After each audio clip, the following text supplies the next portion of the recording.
Jose Borregales will kick off. And DJ Turner, the Maryland transfer, awaiting at his own goal line. Toe meets leather, and we're underway. Turner is going to take a knee, and Pitt will start at the 25.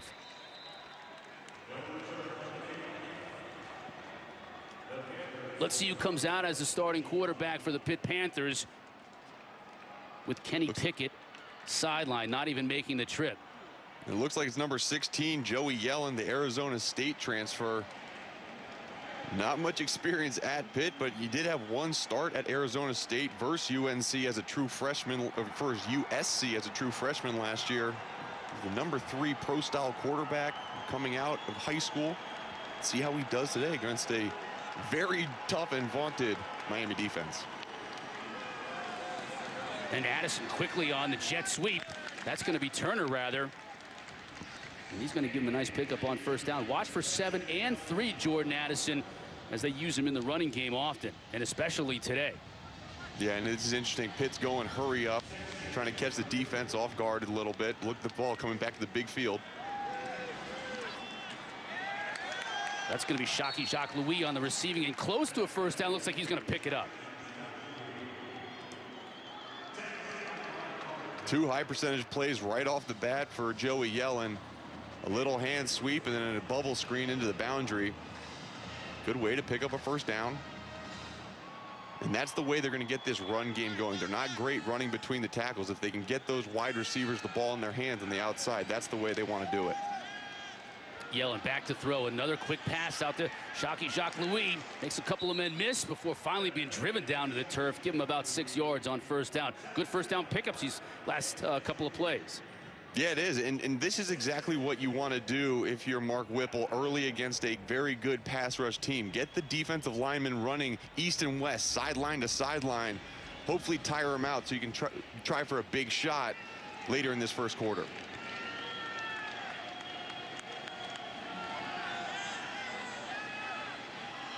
Yellen down the sideline, has a receiver, and he hits his man.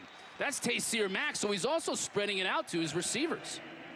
Yeah, he is. That's a good throw, good ball placement. Not a ton of velocity on the pass, but he put it right where it needed to be. Really good job. Let's see if he comes down. It does not. It's dropped pass. And 3rd and 4. Big. He had it right in his hands. Yep, and 3rd down. This is where you would see that kind of dual option for Kenny Pickett to run or pass. Let's see what Joey Yellen has. Miami brings just 4. Yellen over the middle, hits Mack this time. He hangs on, and that's going to be a first down.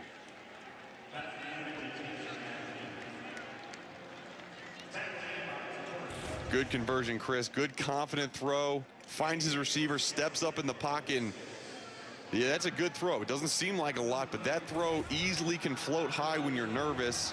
We talked to the coaches and said, if Joey Yellen is anything, this guy is a calm player. He is not going to get flustered in this game. Now the handoff to Sibley. Huge hole to run through inside of Miami territory before being dropped for another first down. First time they've gone to the run game all game long. Yeah, Todd Sibley's a guy, he took a wildcat snap last week. Not really the guy who does it out of the pistol formation much, but really good run and good movement by the offensive line to create a big gap on that first down play.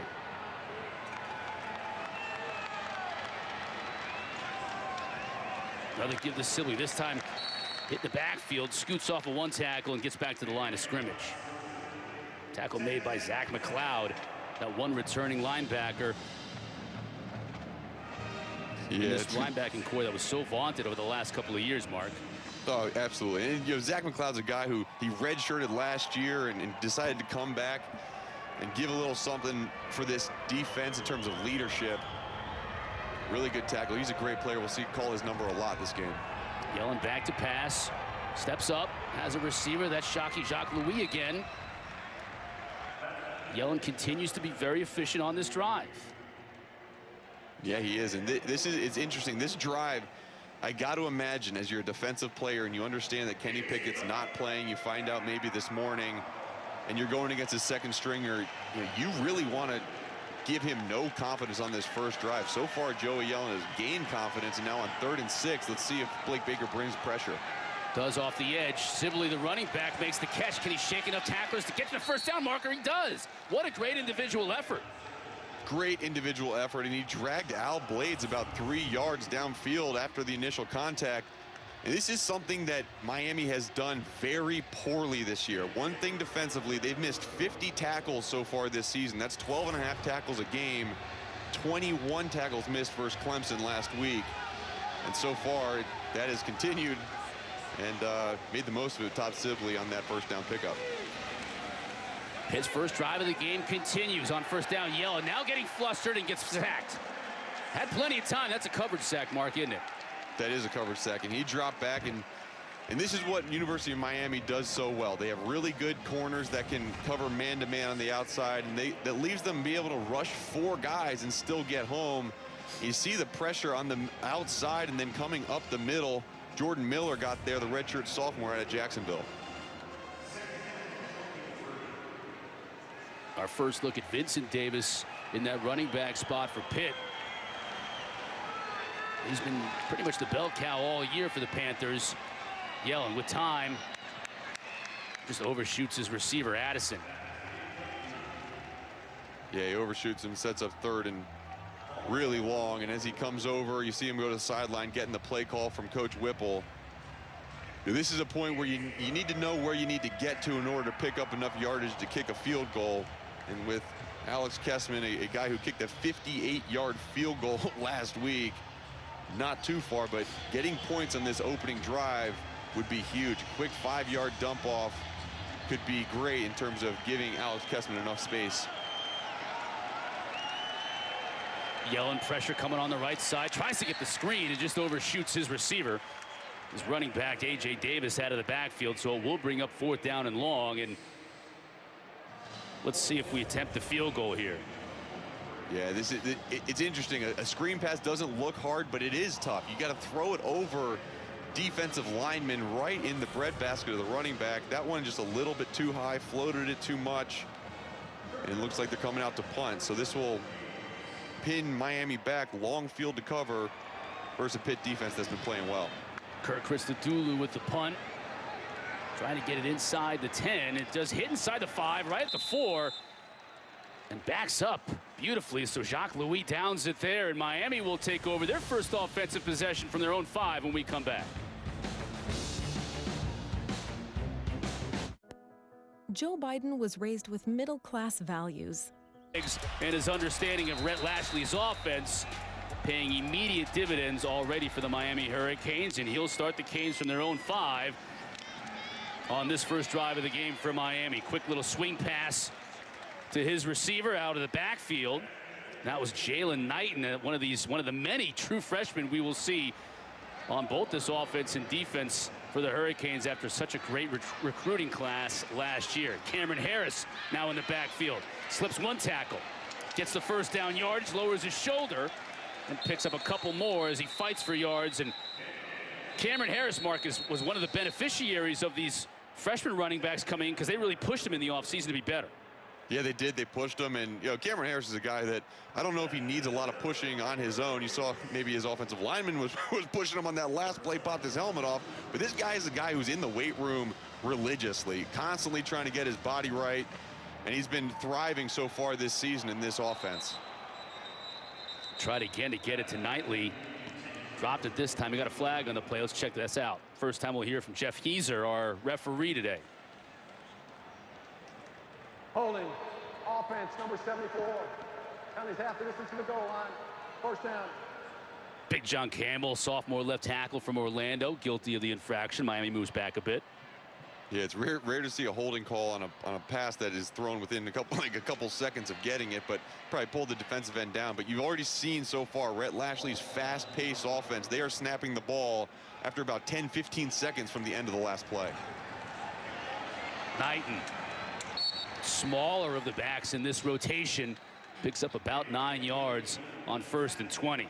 Well, Chris, if those last 2 runs were anything of note, Jalen Knighton is not avoiding contact. He's trying to run guys over, and that's something that De'Aaron King is also known to do. He's not a huge quarterback, probably only 5'9", but he will run some guys over and run around him. That's, you know, that's 2 incomplete passes on those swing passes out to the side, and set up 3rd and 12. And a couple good plays early, fast, but at the same time, now you're 3rd and 12 in the shadow of your own goalpost. And Harris was on the sideline getting checked out of his helmet, got ripped off.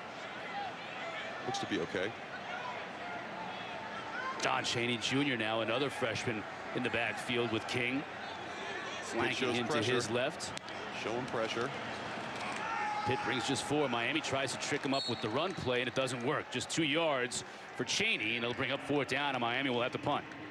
It's, you know, it's really interesting. We haven't seen a lot of passes downfield from De'Aaron King last week. Yes, they are playing Clemson, the #1 team in the country, but I think, you know, Chris, when we were talking to Rhett Lashley, I kind of thought that would be more prevalent, especially early in the game, to take some shots against Pitt's defense. But interesting on 3rd and 12 to go with the draw play.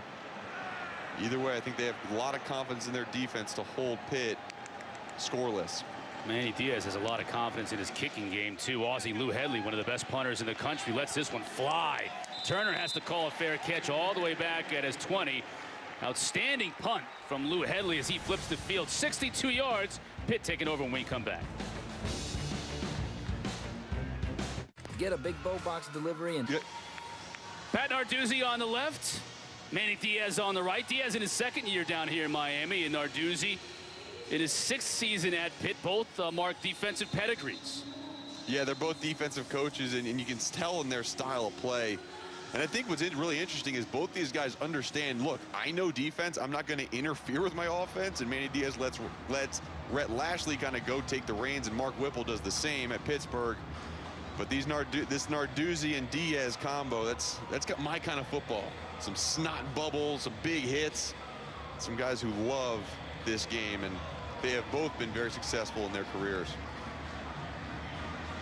Challenge today for Pitt. If you miss this at the open, this is their 2nd offensive drive of the game. They're without Kenny Pickett. Hurt his ankle last week. He's still at home in Pittsburgh. So Joey Yellen, the transfer from Arizona State, taking over at that QB spot, and Vincent Davis has nowhere to go. Dropped in the backfield for a loss of 4 yards. Well, Jalen Phillips, speaking of transfers, transfer out of UCLA, making the stop. Yeah, what an addition Jalen Phillips has been for this Miami defensive front. You know, they lacked really a pure pass rusher, and he's come in and he's not only filled that pass rushing role, but is fantastic against the run with that large size. He showed it there in that 1st down. Going again with Davis, banging into the line of scrimmage, gets a couple. Gilbert Frierson, that striker back, making the stop. It'll bring up 3rd down and long. So Whipple coming out of the gate, Mark, throwing with Yellen, a lot of quick passes, and now testing this run game on their 2nd offensive drive of the series, of the game rather. Yeah, they are, and these penalties on these run plays are really hurting them. Hands to the face. Offense. Penalty is half the distance to the goal line. Still 2nd down. Didn't get a number on that penalty, but Jeff Heiser letting us know that it's half the distance to the goal line, and this is going to make it that much more difficult for Yellen and company. Yeah, well, you see Whipple trying to run the ball, obviously take the pressure off his quarterback, but you get these penalties backing you up on 2nd down. And decline the penalty. 3rd down. I was about to ask you that question because it's 3rd and 10. So they do decline the penalty. We're going to force Yellen to convert here on a 3rd and long. Yeah, and interestingly enough, it's not like Mark Whipple changed his play call after they declined that penalty. He knew he needed a big chunk.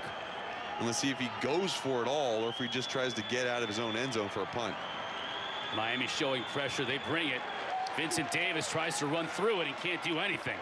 Still on his feet as he was dropped back, but it's just going to mean he gets hammered again. Wow. Phillips threw him back, and Davis thought, well, I got a 2nd chance, and that chance ended pretty quickly. Yeah, and interesting. Yeah, we talk about forward progress.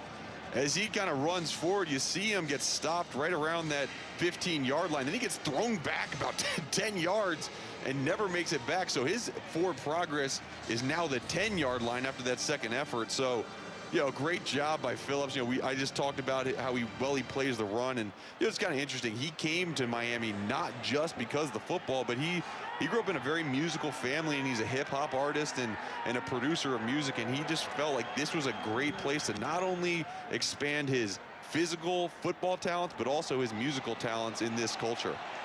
Xavier Restrepo receiving this punt, and he gets dropped by Jacques Louis at the 40 immediately, and a flag came out, several flags right at the spot.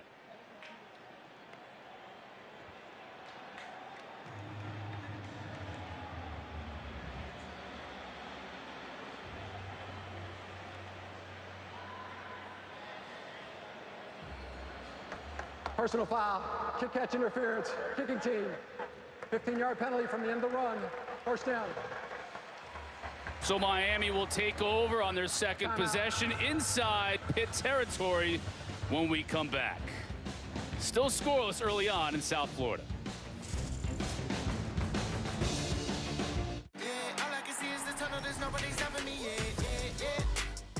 Number 23, Virginia Tech, hosting Boston College in Blacksburg. It's our ACC Network primetime matchup presented by Geico. So still lots of football left to get to here today on the ACC Network. Got a lot of football left to play in this one.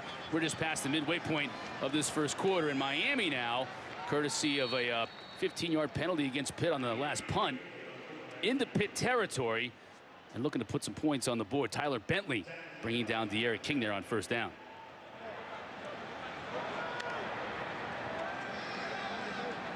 King looking to pass, now has room to run if he chooses to do so, and does, and gets close to the first down. I would not be surprised seeing a lot of this. Number one, keeping the ball.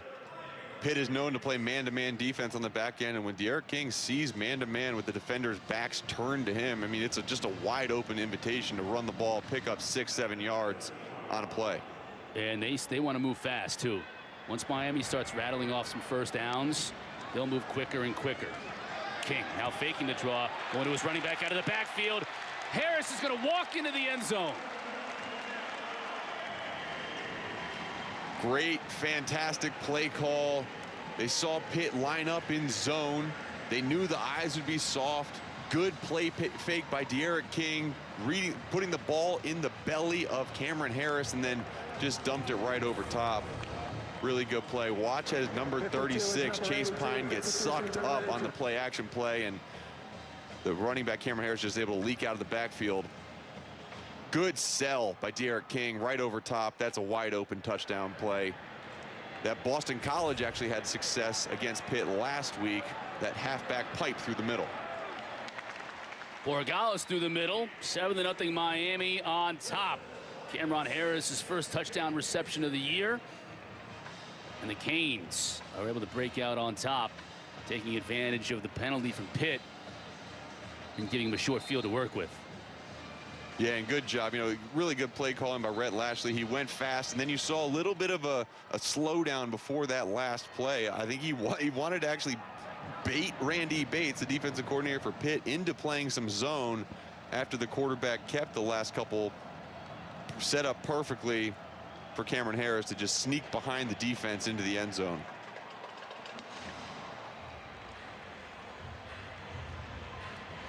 Miami offense has been very balanced this year.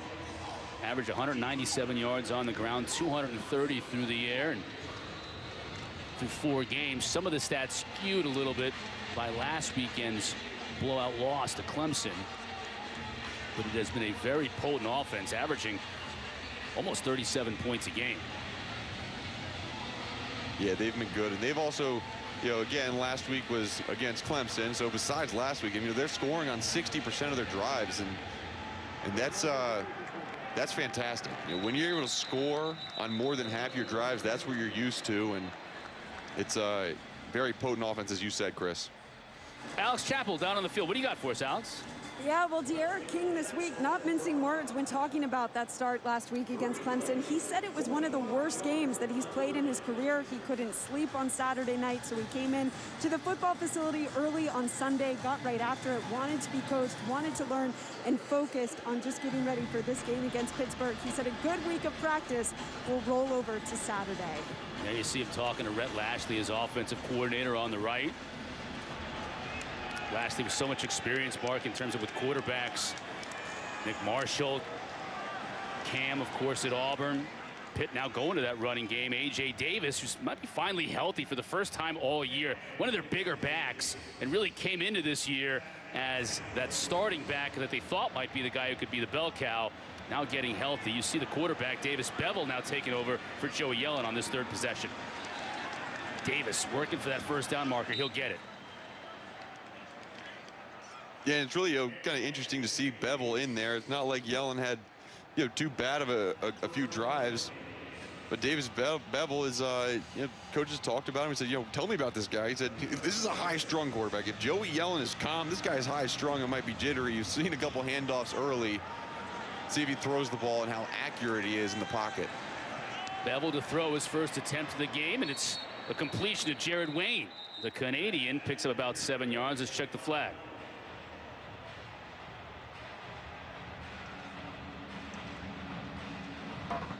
Personal foul, shot block, offense, number 21 and number 53. 15-yard penalty, first down. Mark, this is 3 15-yard penalties against Pitt in this first quarter. Yeah, well, you cannot win games when you're doing that. They got hurt last week with a holding call before the penalty, and you see right there a player, number 53, is blocking up top, and then the running back's chopping him down low. I think it's a good call, keeps defenders safe, but now, as you said, Chris, another 15-yard penalty setting up first and long this time. Bevel hands it to Davis. Tries to get through that first tackle, can't do it. Nice job by Jared Harrison Hunt and Jordan Miller in the middle of that Miami defense just to hold up Davis. Yeah, it looked like Davis was about to bounce outside, but Harrison Hunt just had him around the legs. And now 2nd and 22. This is a play call where you want to do a draw or a screen pass just to pick up a chunk of yards so you can set up 3rd and manageable. 2nd and 22. Bevel over the middle. It hits Turner, but he's brought down almost immediately. Yeah, and that's not going to do it. An underneath route is not going to be what gives your quarterback confidence or the ability to get this 3rd down completion. And interesting, Davis Bevel has been accurate on these passes, just hasn't had his eyes downfield as much. See how the protection holds up, because he's going to have to hold this ball to let routes develop with a very good Miami pass rush. 3rd and 21 for Davis Bevel.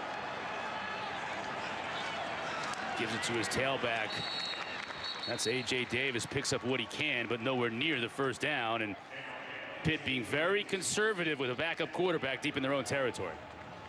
They're being conservative, and this is not a game that you can play field position football with. Offensively, I know Mark Whipple is just trying to. 7 is now 32. They're trying to preserve, field position in the clock and not give up turnovers. But when you have a team that scores as rapidly as Miami does, you need to take some shots on 3rd down. Christodoulou to punt away again. Restrepo back to receive the kick. This is another fine punt. Restrepo with a fair catch at his own 11. So both these punters doing an outstanding job of flipping the field. Christodoulou with a 56-yard kick there and 0 return. So De'Aaron King had a short field to work with last time out. This time he'll have to go almost the length of the field to put Miami in the end zone again. Yeah, he has. And, on that touchdown drive, the entire game, De'Aaron King's only attempted 3 passes. And, one of those was that big pass for a touchdown. But they're able to do it on the ground. And I know that they just got away from the run completely versus Clemson last week. It's good to see them run the ball early. And this drive could be very beneficial. Fake to Harris. Ball batted down in the line of scrimmage, incomplete. Big old Rashad Weaver got his mitt on that ball. Yeah, Rashad Weaver's a guy that these Pitt fans love having back in the lineup. Sat out all last year with an injury, but he's coming, and he has not missed a beat since leaving. He's 6th in the nation in sacks, 17 quarterback pressures on the season. On 2nd down, King again to throw. This time he's going up top. As a receiver one-on-one, almost a great catch. Unfortunately, D. Wiggins couldn't hang on. Good coverage by Hamlin, the safety. Great coverage by Damar Hamlin, and he was beat in terms of a step just right off the bat, but he recovered. And once the receiver's hands go up, you see the hands go up, and great job by Damar Hamlin sticking that right hand through that catching pocket tipped the ball even. That is a teach tape film. They will show that again for these young safeties next year. Let's see how aggressive now Rhett Lashley wants to be on 3rd and 10 from his own 11. Harrison motion out of the backfield. King will try and do it himself. Can't spin out of a tackle, as that Pitt front did an outstanding job. Rashad Weaver and his teammates. Look, like we may have had Servassier Dennis in there as well, making the stop and forcing another punt. Well, Chris, really interesting. There's been some stops on 1st and 2nd down that have set up 3rd and long for both of these teams, and so far neither team has decided to even try for it on 3rd and long. They're settling with runs and field position, and both these punters are playing really well. But I think it's just really interesting, the philosophy that these offenses are taking when they're usually so potent. Headley gets some pressure. Yeah, gets the punt. Turner takes it on the hop. Gets about 5 or 6 on the return to midfield. 47 yards on that punt. And Pitt will start once again, this time with better field position than they've had their last couple of drives.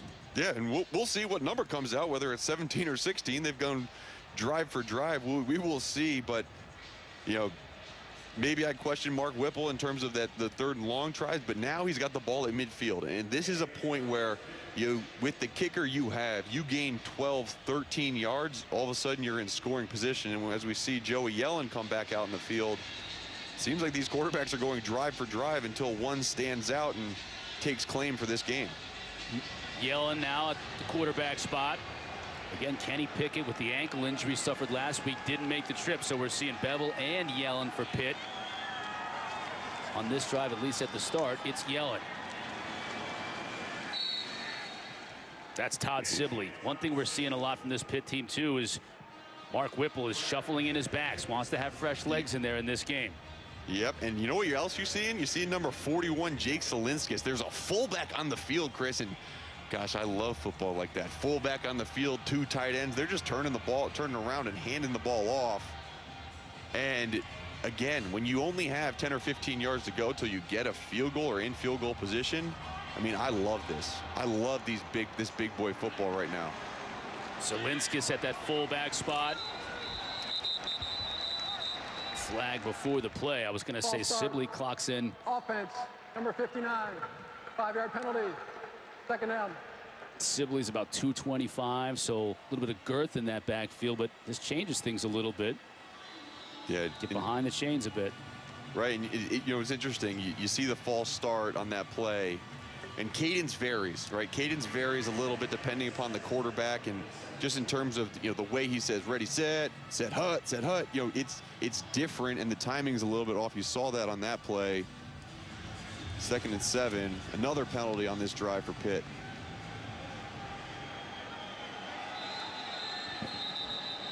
Whistles again as we're in the final minute of this first quarter. Wow. 5-yard penalty. 2nd down.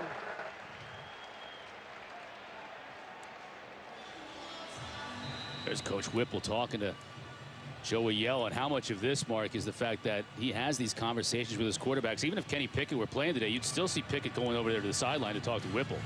Yeah, and the conversations might be shorter, though, right? I think that's the thing is conversation is a little bit longer. Now there's only 9 seconds on the play clock as these guys are getting to the line of scrimmage. It doesn't allow for any motions or shifts. They just got to snap it right away. 2nd and 12. Yellen steps up. Has entire view of the field and couldn't quite hit Wayne. Man. Well, I think you saw right there that Joey Yellen is not looking to run first. He approached that line of scrimmage where he can't throw past and pulled up to throw it. If this was Kenny Pickett, he would have run. He would have run for 6-7 yards, set up 3rd and short, lobbed that one up, a dangerous throw, and we talked at the beginning of this drive, a couple run plays early, then hurt by penalty. Now again, it's time for Joey Yellen to make a play with his arm. Man-to-man across the board. See if Miami brings pressure. They do off the edge. Yellen runs out of time, but gets it got it out of his hands. And Jared Wayne, who's 6'3", that's the last 2 pass plays. Wayne just had it on his fingertips and couldn't bring it in. Oh, man. Blake Baker talks about speeding up the game. That got fast for young Joey Yellen. The pressure coming off the top of your screen. Really good dip and lean around the corner, and it's Garvin Hall who gets his hands around the ankles, but Joey Yellen just floats it up there. Very lucky that Wayne was able to tip it so it was not intercepted, and that's going to set up another punt. Should be the final play of this first quarter. Restrepo lets this one bounce. And these punters are having great games today on both teams. Christodoulou gets it inside the 5 where Jacques Louis kills it in Miami. Once again, will start from inside their 5-yard line. When we start the second quarter, Canes up 7-0 early on.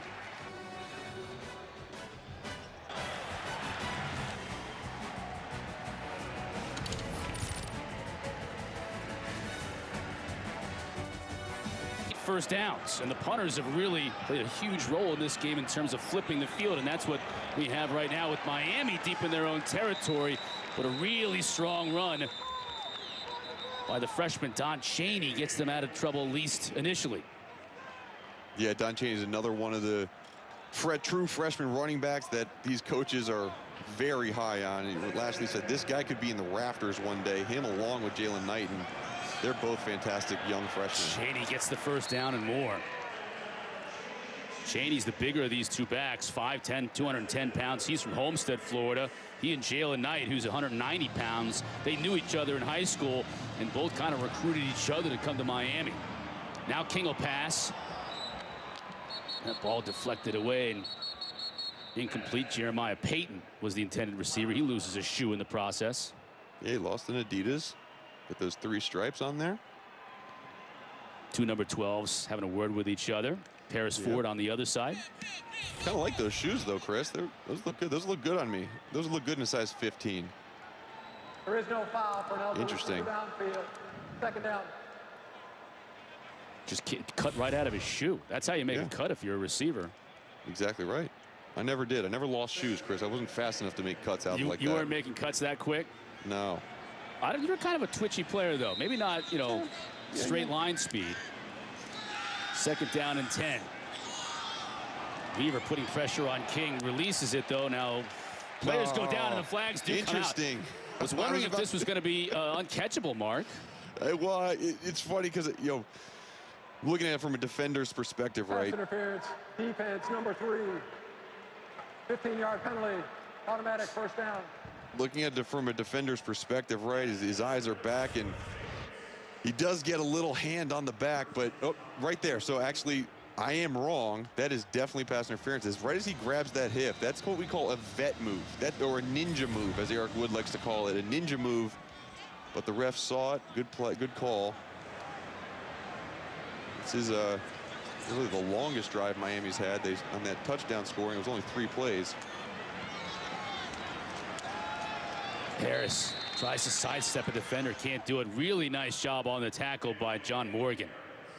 Yeah, great job. And John Morgan's a guy, again, not a lot of national pub on him. He's really a backup second-string defensive line, but on this defensive line, there are no backups. They flow guys in, and they are all very productive. Second down and 11.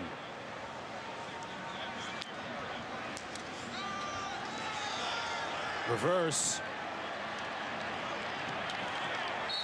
And Knighton can't go very far either. That's A.J. Woods, so secondary for this Pitt team making some tackles. Yeah, A.J. Woods is a guy, he hasn't seen a lot of play time since that first week against Austin Peay. But when we talked to Randy Bates and we talked to Narduzzi, he talked about these cornerbacks just playing tons of plays. Great job as the backup coming in and making a big stop, setting up 3rd and long. Pitt showing pressure.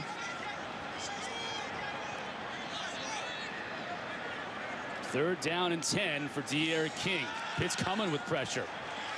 Jones gets to him, and King just squirts out of it.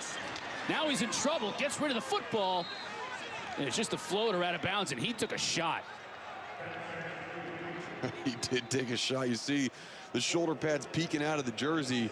But Patrick Jones was the first one, number 91, off the left side of the screen. Really good dip and rip around the quarterback, but you see the ability of De'Aaron King to escape the pressure, and then Paris Ford laid the boom at the end of that one. But when you're only 5'9"3/4, you can dip under a lot of those big defensive linemen. Headley an opportunity to again flip the field in Miami's favor. Fair catch by Turner, and he makes it at the 14. So again, another solid punt puts Pitt deep in their own territory when we come back. Because talk is cheap. Let's look at what Joe Biden's done. During the last economic crisis, President Obama trusted Joe to lead the recovery and bring us back. Now he... Nick Saban, by the way, testing negative for the 3rd time in a 24-hour period. He will be coaching tonight when Alabama and Georgia meet. So that's going to be interesting. This is Yellen. Flushed out of the pocket. He'll just throw it away. Can't find an open receiver. Again, if you're just joining us, Kenny Pickett, the ankle injury he suffered last week, out for Pitt. So we're getting Davis Bevel and Joey Yellen in a little bit of a quarterback rotation today. Roughing the passer. Defense, number 44. 15-yard penalty. Automatic first down. And it's Bradley Jennings' turn to pick up a 15-yard penalty. We've had a lot of them on Pitt. Now we get one on Miami. Yeah, and that's a good call. Ball's out of the hand. Just that extra shiver. Right, and you see the stripes right next to you. You see the official right next to you. You can't do it right in front of him. Good call. Pitt uses a penalty in this drive then to get out of trouble. A.J. Davis just finds 3 yards on the left side. Funny, Chris, this looks like the Pitt offense pre-Mark Whipple, right? It's 2 backs in the backfield, big guys up front running the ball, then max protect when you want to get the pass game. Now they're spreading it out, and this looks more like a traditional Mark Whipple style set. A.J. Davis, the senior from Lakeland, Florida, getting an opportunity now as he's close to 100% healthy, but doesn't have very far to go that time. Corey Flagg, another true freshman on this Miami defense. Coaches said he was very impressive last week against Clemson. He was in to make the stop. Yeah, Corey Flagg, I mean, talk about a true freshman. He's out of Houston, Texas, went to North Shore High School, but he came in to last game and he played like he's been doing it forever against Clemson, the #1 team in the country. So they're excited about what he can do, and he was the guy who came in for B.J. Jennings, who got that penalty. Can Addison do something after the catch? He can, but not enough. Gets about 6 out of it. It'll bring up 4th down for Pitt. Well, this looks like Chris Dulu territory. Can pin it right down inside the 10 if they decide to send the punter back out. I mean, Miami, number 27, number 32. looks like that's what they're going to do, and good stop by Miami defensively. I mean, Pitt really has got nothing going on offense except for Chris Dulu. I mean, he's their best offensive player right now. No question. There you see he has a 56-yard punt today, averaging 48. He has consistently buried Miami inside their own 10-yard line, and this might be, if this is against Miami, this is going to be a 1st down for Pitt. Wow, that would be huge. Offside. Defense, number 3. Player went into the neutral zone, causing the offensive player to move. 5-yard penalty, resulting in 1st down. Wow, that is a big penalty. Yeah, it is, and especially after last week, for everybody who watched that Clemson game, there were a couple of those offside false starts by Miami defensively to get Clemson 1st downs. That one gave Pitt a 1st down, and that's a lack of focus. But good job by Pitt to use the hard count on their punt team, recognize it, set up a 1st down. Both first downs on this drive. Yeah, jinx, Chris. Both 1st downs are set up by penalties. Vincent Davis picks up a yard. So Mark Whipple isn't giving up on that running game today as quickly, Mark, as we've seen him in the past. And a lot of that has to do with Pickett not being here and Yellen being the quarterback at the present time, but still wanting to establish that game against this Miami defense. Yeah, and might as well. You're shortening the game. You're making it a shorter game, less opportunity for Derek King to get the ball in your hands. Not a lot of negative plays, hopefully.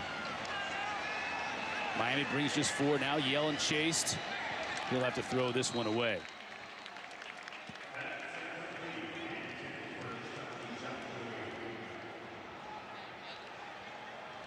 Third down, Joey Yellen's coming over to his offensive coordinator, and 3rd and 10 so far. They've run the ball on a draw on 3rd and long. They've gotten the wide receivers the ball in the quick screen plays. I wouldn't be surprised if you see man-to-man from this Miami defense. Don't be surprised to see it maybe check down to a running back in the flat, try to get him one-on-one with a linebacker. We saw Mack in motion. Yellen now flushed. Gets rid of the football, and a good job to get rid of it, although Vincent Davis couldn't make the grab. 4th down and long for the Panthers. Pressure was provided by a number of Canes, including Nesta Jade Silvera. Jade Silvera has just been a phenomenal force on the inside for Miami all year. And he's a guy that does, again, not a lot of credit for what he does, but he swallows up 2 or 3 blockers on every single play and allows Quincy Roche and Jalen Phillips to get the sacks. But fantastic job on that play, getting pressure on the quarterback. 5th punt of the game, and it's going to be a fake. A fake for the Panthers, and a beautiful defensive play prevents Pitt from being able to convert. Brandon Hill came up and made a gorgeous stop. Wow, that's great play. I think it was actually 29, Isaiah Dunson, true freshman. Really good job by him, getting through the blocker, making a fantastic play on the runner. Pitt pulls out all the stops, trying to fake it, but it's stopped by the true freshman Isaiah Dunson. Miami ball when we come back.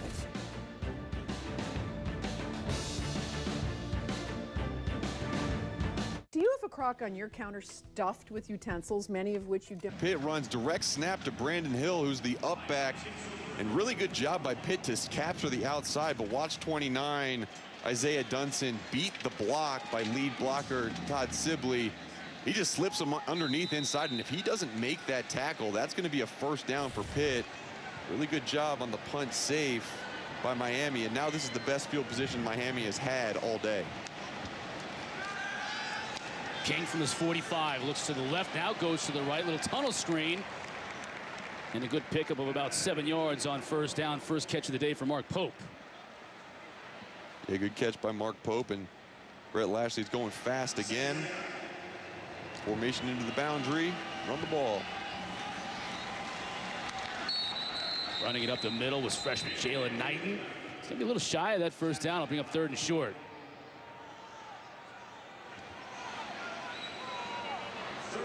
Go right back to it.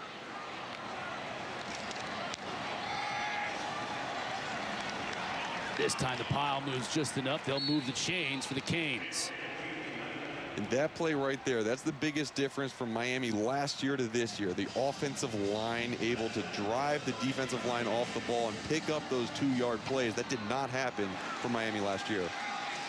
King quickly to the outside. 1st down and more. Pope actually picking up about 8 yards. Yeah, give him 8 yards on 1st down. Interesting. If I'm Brett Lashley, I'm not running that play towards the Pitt bench. They got a little sub on the field in that quick exchange.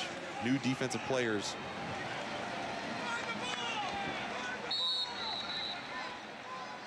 Miami moving quickly and picking up a 1st down. And Chris, what I mean by that is when the play ends towards that Pittsburgh sideline, they're able to sub guys on and off the field, and that's detrimental to a Brett Lashley fast-paced offense. You want to keep the same guys on the field the entire drive to tire them out.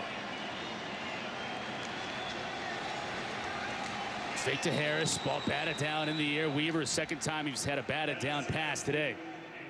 And we're not seeing any passes down the field. I mean, D'Eriq King is turning his shoulders completely to the sideline and throwing these passes in quick bubble screens, screens out to his running back. But we haven't seen him take shots down deep over the middle yet. And that's something that D'Eriq King was known for at Houston. King with the give up the middle. Good read. Harris almost broke it into the end zone, but it'll be 1st and goal for the Canes. Damar Hamlin just saving the touchdown for Pitt.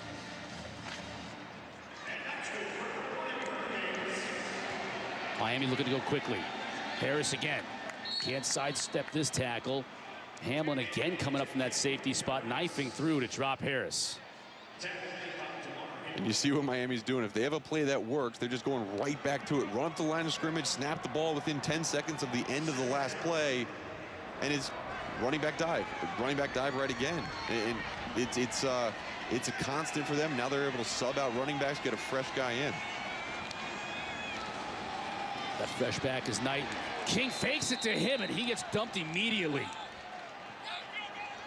Phil Campbell from that linebacker position. He is such a good blitzing linebacker. He hid his disguise right behind the line of scrimmage and then came off the edge.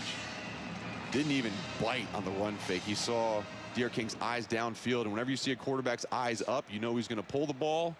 Great sack by Phil Campbell. We got a player down on the field for Pitt, looks like. Right around the 2-yard line. It looks like it might be Devin Danielson, number 95, their big defensive tackle. Canes up 7 early in South Florida.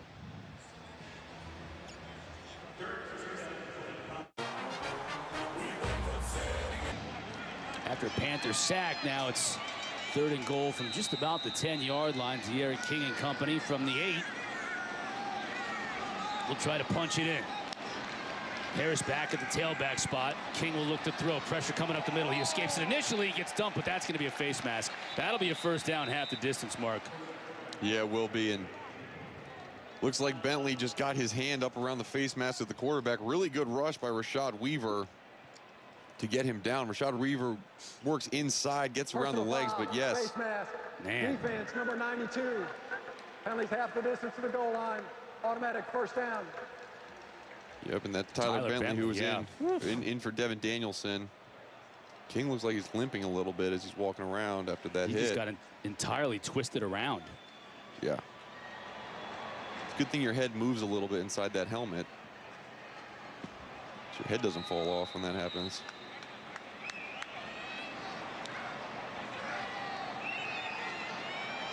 So a 3rd and goal becomes a 1st and goal now from the 4. Harris bounces it outside. Can't escape the mittens of Rashad Weaver. We've already seen him with those meat hooks knock down a couple of passes, Mark, and now he got a handful of Harris's jersey and wouldn't let go. Well, you know, some of the people in this crowd today, it's a limited crowd, but some are going to be NFL scouts, and when they watch Rashad Weaver, they see his pass rush. Yes, that's fantastic, but if you want to play for 3 downs at the next level, you have to be able to do that. Set the edge of the defense, shock, shed the offensive lineman, stop the outside run. Really good play by number 17. Another one of those South Florida products on Pitt's team. He's from Fort Lauderdale. 2nd and goal. King out to his tight end. Mallory stretches for the goal line and finds it. Will Mallory, 85. We're used to seeing a lot of number 9, Brevin Jordan, but Will Mallory, as we talked about in the open, is just as capable. We talked to Manny Diaz. He said, we basically have 2 starting tight ends every single week. Good hesitation by number 85, Will Mallory. Found his way over to the end zone, and you see Marquez Williams just go low and not able to bring down the big tight end. Mallory's 2nd touchdown catch of the year. And extends the Canes lead after a long drive was extended by penalty.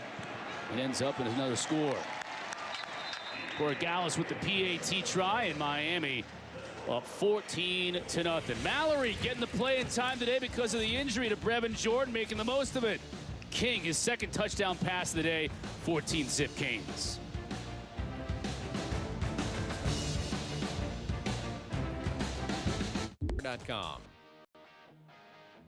Best tomorrow, we're going to feature the field hockey match between Duke and North Carolina at noon Eastern, followed by a women's soccer match. Yard drive, 11 plays, 3 minutes and 35 seconds off the clock. Miami up 14, 6:44 left to go in this first half. Borregales, another long kickoff. Pitt again from their own 25. Mark, it's been a battle of defenses, and Miami so far with the upper hand. Yeah, they have, and they've done a really good job of putting pressure on these young quarterbacks, whether it's right here and Jade Silvera getting up through the middle or guys getting around his ankles, just making him unsettled in the pocket. Good job on the back end defensively, too. A couple coverage sacks and then a big play on special teams, stopping the 4th down fake punt. And that set up Miami in the best field position of the day, and they were to capitalize it on an 11-play, 45-yard touchdown drive. Joey Yellen now back in the game at quarterback, but they're going to go Wildcat with Vincent Davis. Picks up about 1.5 yards on first down.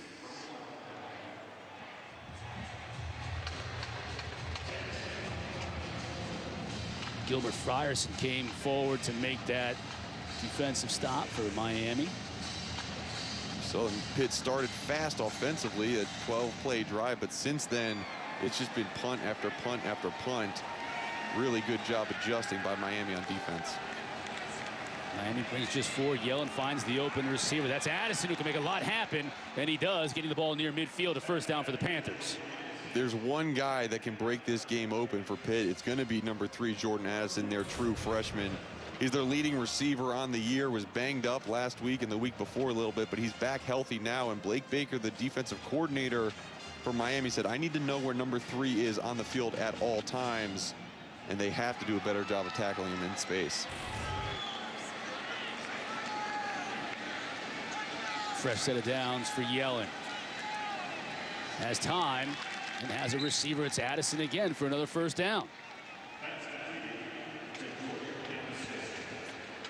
I think this, just the current situation, down 14 with 5 minutes left in the first half. This is forcing Mark Whipple to call some pass plays, some outside plays. And this is, it's really letting Joey Yellen throw the ball. And I think he's going to get comfortable on this drive. And, hopefully for him, it leads into the second half. Yellen now finds a wide open receiver down the left side. That's Daniel Moraga. Only his second catch of the year at that tight end spot, Mark. Yeah, and Moraga's a guy, he's playing a lot more. Lucas Kroll, the transfer tight end, big 6'6" guy, is out. But watch how he sneaks off the line of scrimmage. Pitt is known for having tackle over situations where they just hide that tight end on the backside and really what would be a tackle slot. And good job finding the open receiver by Yellen on that last play. Now trying to run it in the red zone and nothing doing. Vincent Davis couldn't even get back to the line of scrimmage as he was brought down by a couple of Canes, including Quincy Roche. And there's Jared Harrison Hunt again.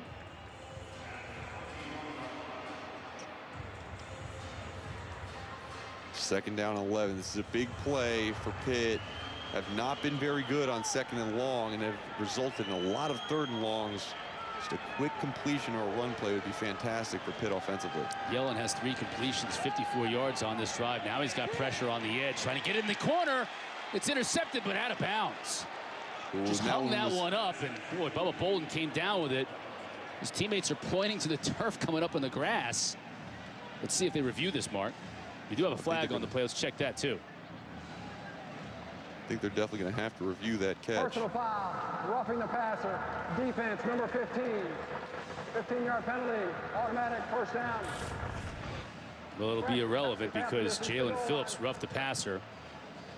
Yeah, and he got his hand right into the face mask. It's a defenseless player.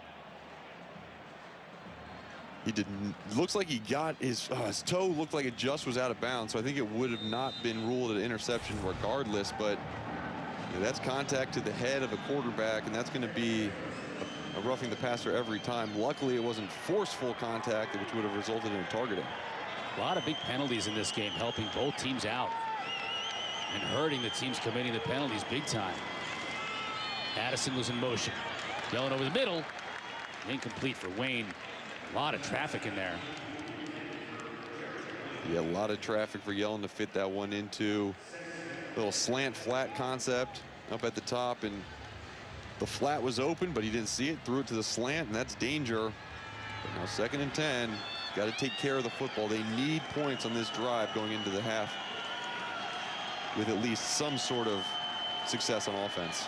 Yellen again back to pass. Will he run? No, gets it out to Vincent Davis, and he just steps out of bounds. Mad at himself for not being able to keep his balance to the pylon. But they'll be marking the ball at the 4-yard line.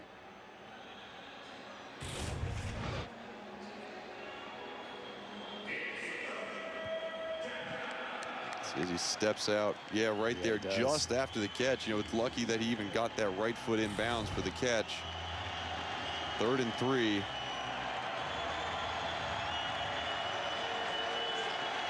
Looking for Davis again in the backfield. He's brought down, and the ball is loose. Ball is loose at the 15. And Pitt will retain possession, but it'll bring up 4th down. Whew. Moving on the field with the fumble recovered by the offense. 4th down. Jordan Miller in to force the fumble. And Miami thinks they've gotten it, but the officials are giving us the fist up. That's 4th down. Joey Yellen looks for his first target. Really good coverage on the back end, causing him to just a little hesitation. And that's all Jordan Miller needed as he worked through the pocket. And that might have been Jared Harrison Hunt, actually. Yeah. And Harrison Hunt, a couple good plays. He's in there on that 3rd down package. Really good pass rusher from that D tackle spot. And now we haven't seen Alex Kessman kick a field goal since he missed the extra point against Boston College in overtime. This one from 33 yards to put the Panthers on the board. And he gets it inside that upright. So Pitt finally strikes at the 2:43 mark here in the 2nd quarter. Touchdown would have been nice, but at least getting on the board, Mark, is important for this Pitt team without Kenny Pickett today. Oh, I mean, huge. Getting on the board, at least some points going into halftime. And right now, 2:43 left in the game. You got to really get with your defense right now and say, look, hey, we need to keep everything in front of us. We're going against a quarterback that can make huge plays. And I think where D'Eriq King really thrives is when he can pick up 15, 20 yards in this 2-minute drive on the ground. And so this Pitt defense needs to make sure they corral him and don't let him escape the pocket. All right, coming up at 4 o'clock Eastern, Virginia and Wake Forest. Then at 8 o'clock, number 23, Virginia Tech hosts Boston College in Blacksburg, and our ACC Network primetime matchup presented by Geico. So still lots of football left to get to, even after our game on the ACC Network. Georgia Tech and Clemson going on right now. Jordan Cornette and the crew will update us on what's going on in that one. Plus, we got North Carolina, Florida State later on tonight on ABC. Kessman kicks this one into the end zone. Miami with 2:43 left to go in this first half will start from their own 25.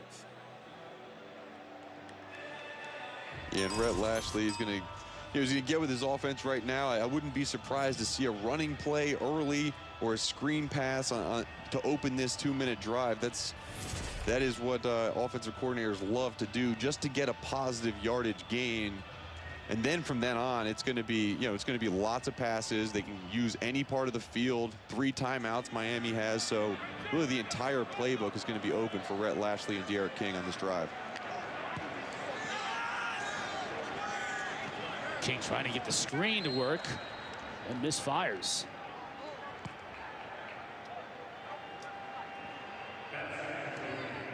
He's only 5 of 11 on the day, Mark. He hasn't been sharp.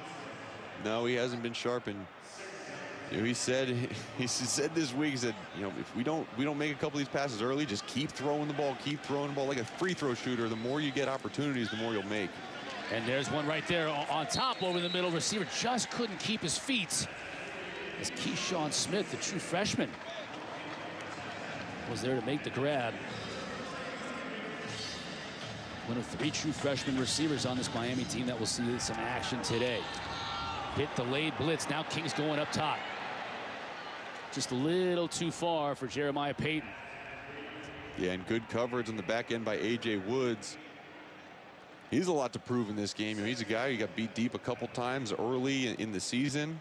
Back out there playing as they're rotating corners a little more. And he really needs to prove himself as that 3rd cornerback in this Pittsburgh defense. Good coverage so far in this game. King quickly. That one's up for grabs, and it's intercepted. That's Paris Ford. 15, still on his feet, down to the 12. Huge play for the senior, or the junior rather, from Pittsburgh. A huge play by Paris Ford, preseason All-American, preseason All-ACC player. He was a 5-star recruit coming out of high school, and he has made play after play for this Pittsburgh defense, and maybe none bigger than this. And watch the ball as it's tipped at the line of scrimmage. It floats up, and he's able to attack it from downhill. And little move. He got tackled by the quarterback, which is always a big no-no.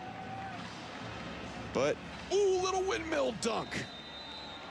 It's their turnover tradition. They have no chains, but they make the chains rattle on that basketball hoop, Chris.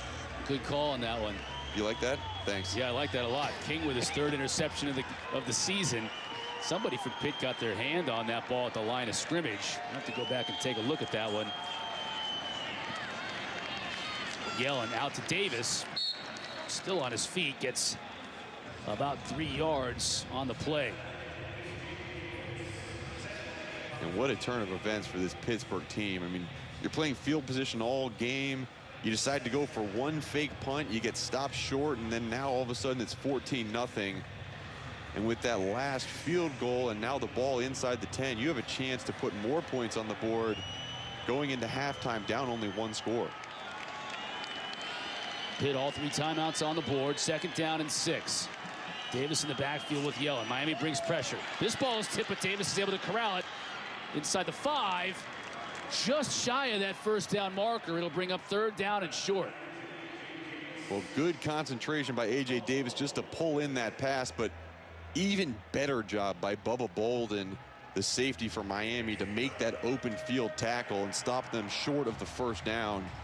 If that tackle's missed, that's not only a 1st down, but a touchdown. And on 3rd and 1, with 3 timeouts left, I got to imagine this is going to be a direct run up the middle with all those big boys in the game. Blake Zubovic, who is a tight end officially at 84, is really a tackle wearing number 84. Davis can't even get back to the line of scrimmage. Wow, yeah, great play by Miami defensively. I think you saw Amari Carter, the hard-hitting safety, might have gotten in there first as he takes on the fullback low, and Quincy Roche off the backside. There's one problem: when everybody knows you're running, and they're just going to load up the box. Pitt's going to have to settle for another Alex Kessman field goal. This one will be from 24 yards. He hit from 33 just moments ago. This one down and through. So the Paris Ford interception leads to 3 more for the Pitt Panthers. And they close the gap now to 8 points with just 8 seconds left in this 1st half.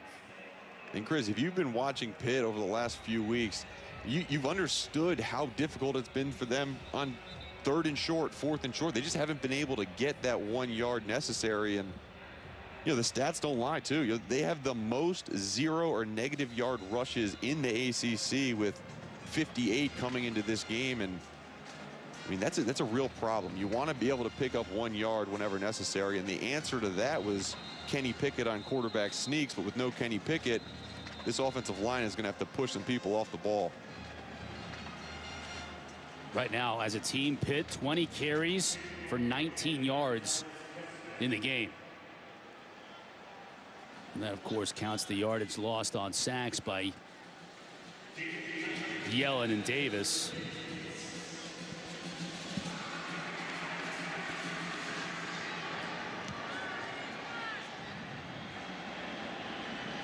Kessman with the kick out of the back of the end zone. So with just 8 seconds left, Eric King will come back on. His last pass attempt was picked off by Paris Ford. I would imagine King would take a knee here, and the Canes would go into the half with an 8-point lead.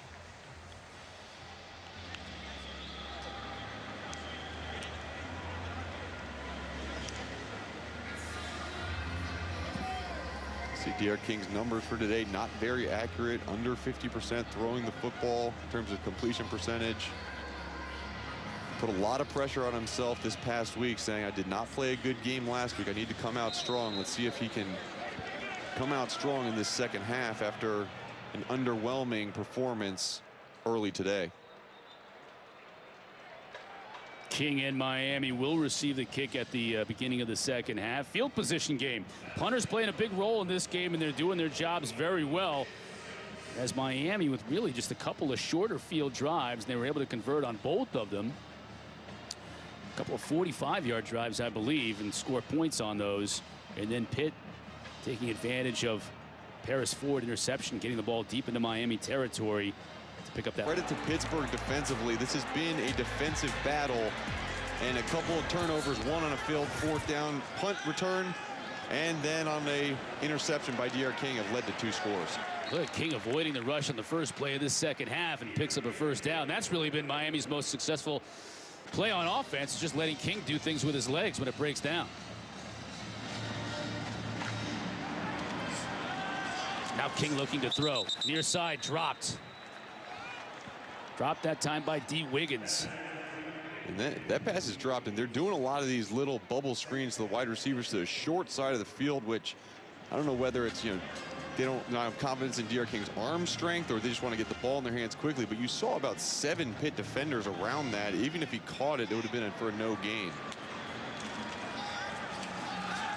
Fake to Harris in the backfield. Knighton with the catch, bounces off the defender and stays on his feet and is able to pick up maybe a couple of yards. Did good job bouncing off that tackle. Hamlin just came in and threw his shoulder at him, didn't wrap up. But good job by Servassier Dennis to track down the ball carrier, stop him, and bring up 3rd and 8. Miami making a late substitution. Pitt shows Bringing pressure. on Mike Harley in that slot.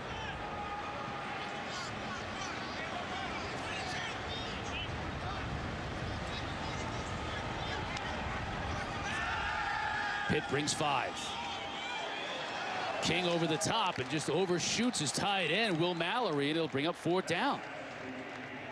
Yeah, there's a flag on the play, though. They could get him for holding. Defensive holding on the defensive back. Jeff Heiser, our referee. Holding, defense, number 31. 10-yard penalty, automatic first down. Eric Hallett holding on the play, and it'll be a fresh set of downs for De'Aaron King and this Miami team. Yeah, the target was Will Mallory. Kind of one-on-one down the sideline with a safety. That's a 6'5" versus a 6-foot guy. That's one you got to throw up there. And we saw that same throw picked off versus Clemson last week, and De'Aaron King put a little bit more air under this ball and drew a penalty. Ball right at midfield. King going deep. Has his man open, and just at the last second, safety Damar Hamlin was able to break that up. He was going for Keyshawn Smith. Keyshawn Smith, number 88, is a guy that has really been good, but that he got there early. Damar Hamlin got away with a pass interference on that play. He just swiped the arm down. That should have been called. You saw the field judge reaching for the flag but didn't pull it. Did Smith not sell that enough? Quick toss. Plenty of room to run. Smart Pope gives a first down to Miami. I asked that because most receivers, experienced receivers, will jump up and look to the official. How many times do we see a late flag, really late, come in on a pass interference? Yeah, he's still a true freshman. He'll get used to the arms up in the air like, what? You're not going to throw the flag? He'll get used to it. Pressure on the edge. King steps up, gets away from it, has a receiver wide open. That's Harley.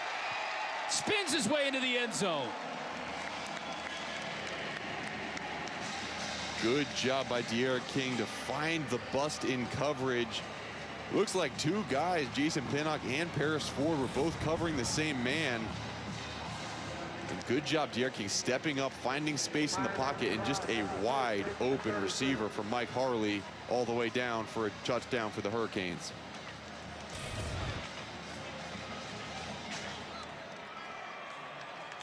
First drive of the second half, Miami goes 6 plays, 75 yards, just 1:47 off the clock. And Borregales will look to extend the lead. 21-6 now, the Canes on top.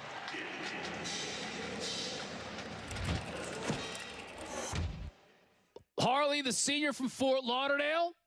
Little dipsy-do into the end zone, all Canes here early second half.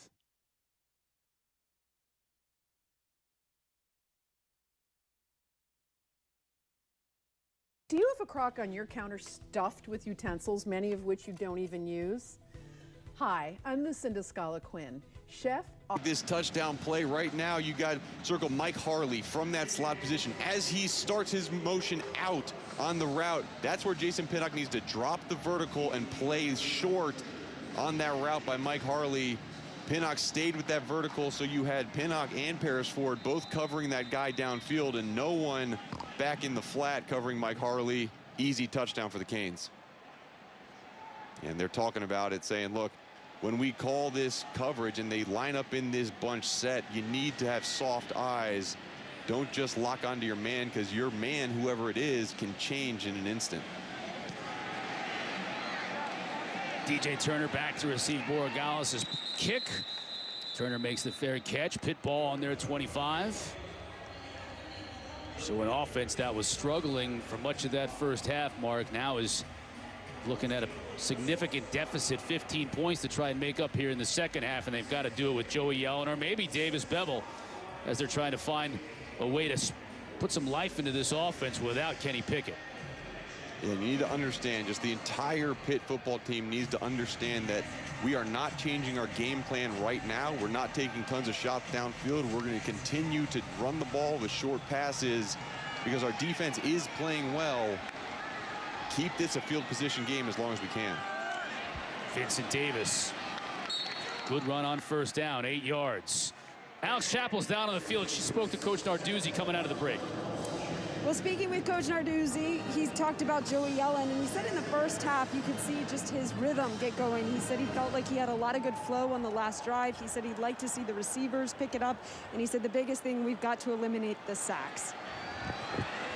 Yellen now can run if he chooses to. Instead, he throws downfield, has his receiver open. That's Addison, 20.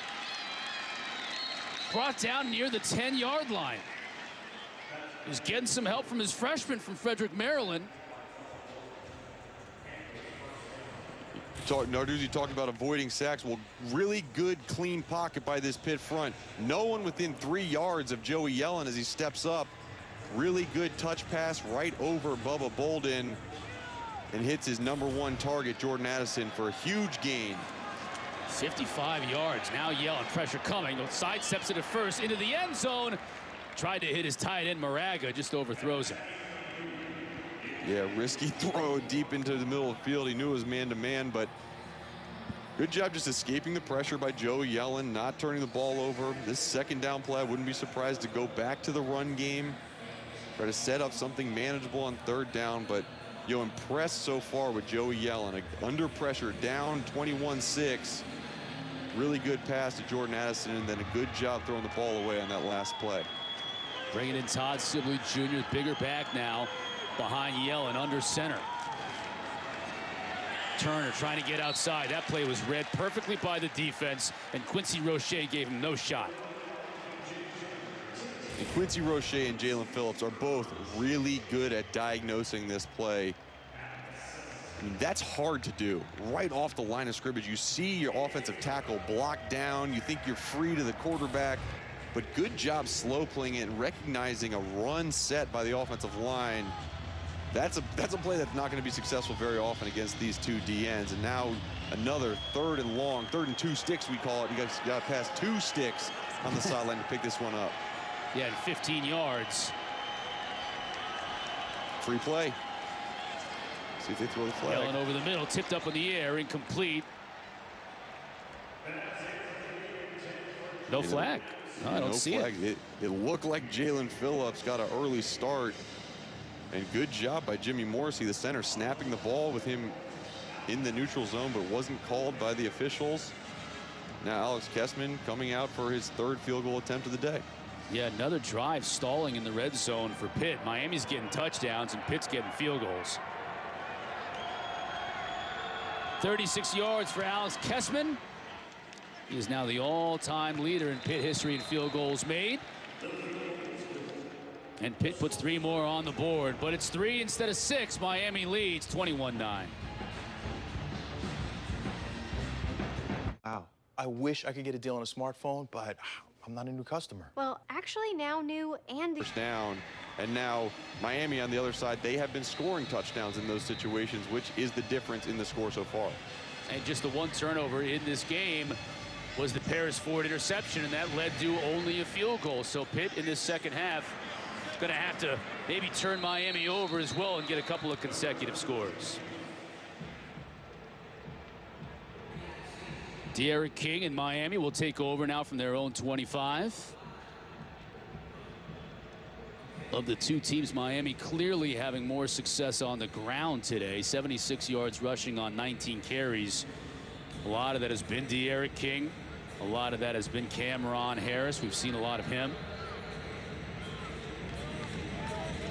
And of note, too, Chris, this is the #2 rush defense in the nation that Pitt has, only allowing 52 yards a game, already 79 in this one. And this one, Shaney tried to run it right into the teeth of that defense and get stuff for nothing.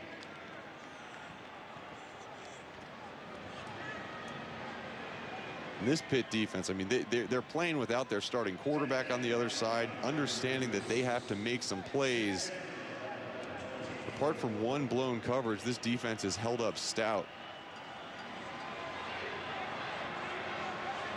Yeah, this Pitt defense is without Damari Mathis. They've been without him all year. Defensive back Keyshawn Camp, a defensive tackle. Wendell Davis, a linebacker. They're missing a lot of players due to injury. King's going to go down.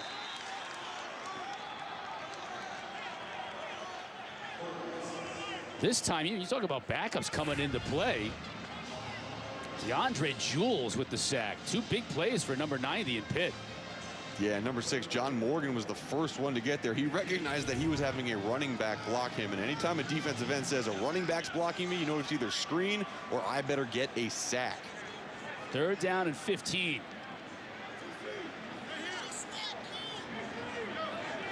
Harris in the backfield with King. Pressure on the edge. Harley, can he make a play? Flag down. Leapfrogs the defender, but brought down a good 5-6 yards shy of the sticks.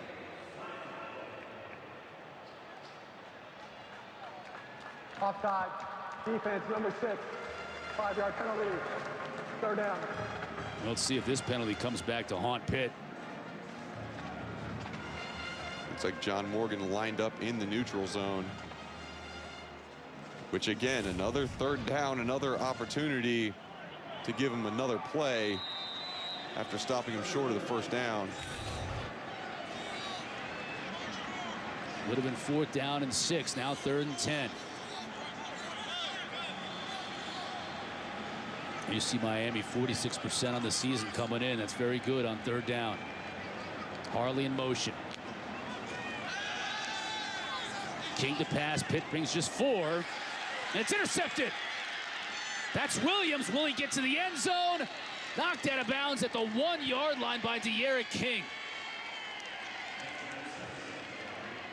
Great disguise by Pitt defensively. They showed pressure early up in the line of scrimmage and then bailed out in a cover 2 zone. Ran a linebacker back through the middle of the field, and the corners just sat on the outside. This is a throw that De'Aaron King would never make versus cover 2 if he had known it was cover 2 from the start, but great job disguising it by this Randy Bates defense. And another turnover that gives Pitt field position inside the red zone. This time from the 1-yard line. Yeah, on the return by Marquez Williams. So you mentioned the Paris Ford interception that led to a field goal. Williams brings it down to the 1-yard line. Can Pitt finally punch it in? The fake to Sibley. The toss in the end zone. Easy pitch and catch. Daniel Moraga finally hits pay dirt for the Panthers. Well, enough of this pounding our head against the wall from the 1-yard line. We're going to play fake. Miami sells out against the run, and really good poise under pressure by Joey Yellen. Getting that play fake up, finding his receiver. Good job by the backup who is turned starter, Daniel Moraga, to pull this one in for 6.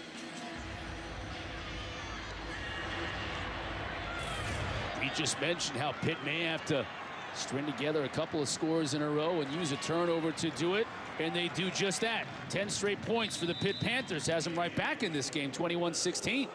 In this defense, we just talked about it, Chris. They understand the pressure that's put on them without the starting quarterback, and they again come up with another big play. Watch the linebackers drop out in the middle of the field, be taken away by the other backer.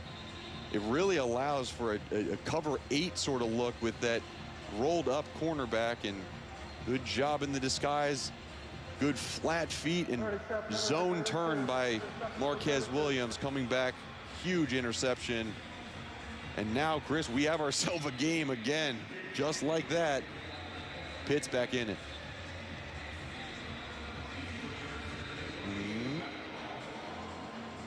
Nice dunk. We went with the 2-hand windmill. Yeah, a little double pump. with 44 in his face. Got past the defensive player. Kick out of the back of the end zone. So 2 turnovers leading to 10 points for Pitt today. And both picks thrown by De'Ara King. He's going to have to bounce back, having a word with his OC, Rhett Lashley, for now. Hey, get the latest info and news from the ACC each and every morning with special guests from around the world of sports as well. Packer and Durham, weekdays at 7 a.m. Eastern on the ACC Network and on the ESPN app. Every weekday morning. Let's see what King can do as a bounce back. Going to throw immediately, and Weaver's chasing him all over the place. Incomplete. He had Weaver and Cam Bright running after him. I gotta say, Pitt's picking and choosing when they're bringing pressure, but I love that first down pressure. Miami has been throwing the ball so much. Really, only successful run plays on first down have been little draws, and so like dialing that one up versus Miami on first down. Second down and 10 for King. Gives it to Harris. Just nowhere to go. He'll lose a yard as that swarming defense drops him for a loss. Alex Chappell on the field. What do you got, Alex? Well, Chris and Mark, as you guys talked about earlier, 16 players on this Pittsburgh team from Florida, 8 of them from South Florida, including Rashad Weaver. And Weaver says he just loves going back home. He said feeling the heat makes him feel good. And you know that a lot of people are watching, not just your family, but the friends you grew up with and former coaches you worked with. There's a good look at Weaver, the senior from Fort Lauderdale, coming up to make the tackle. That time on a nice play to drop Jalen Knighton. The Panthers preventing him from picking up a first down. Let's check the flag. Seeing more laundry here in the second half. Seems like every third down play there's a penalty of some sort. This one will go against the Canes, a holding call, and it's 4th down and medium.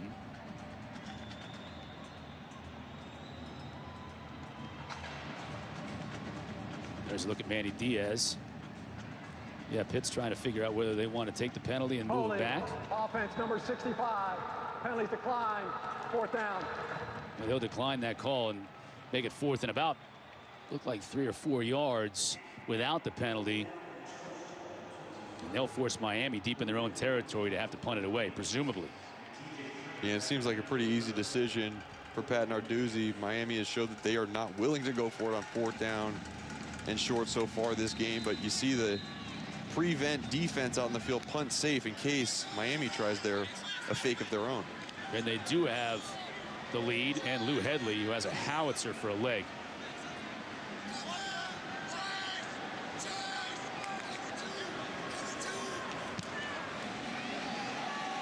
Puts a big leg into it. This is going to be another good punt. Fair catch made by DJ Turner. Pitt with the ball again. 10 straight points for the Panthers. They're right back in this one in the 3rd quarter.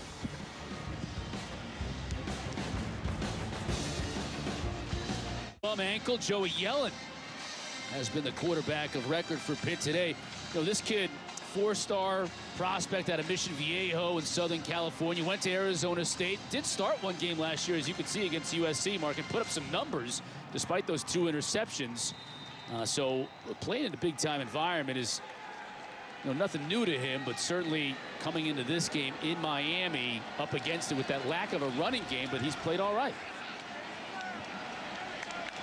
And that running game shows here on first down. Sibley picking up just 2 yards before Roche drops him, and it's going to bring up a 2nd and 8.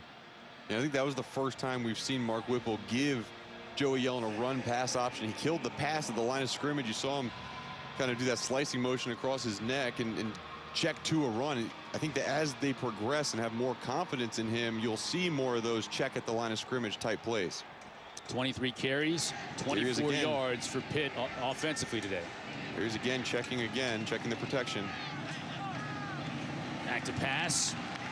Nice pitch and catch to Shockey Jacques-Louis.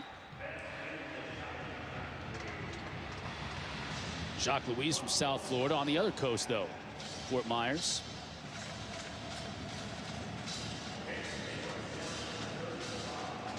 Jacques-Louis has been Jacques-Louis.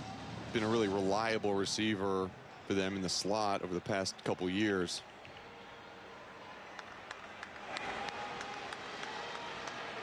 Sibley now moving up to flank Yellen. Pressure comes up the middle. Good decision by Yellen to get it out to Addison and pick up 8 or 9.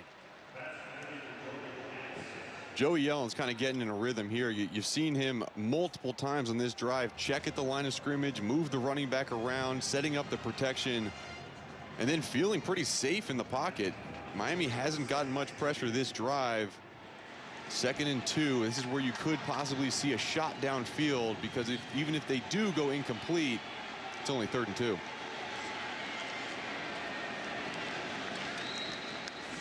Firing incomplete. Looked like he was trying to get it to Taysir Mack. Bubba Bolden on the coverage. Now Yellen having a word with Whipple, and a really big 3rd down here, 3rd and 2. Want to keep this drive alive and keep that momentum going.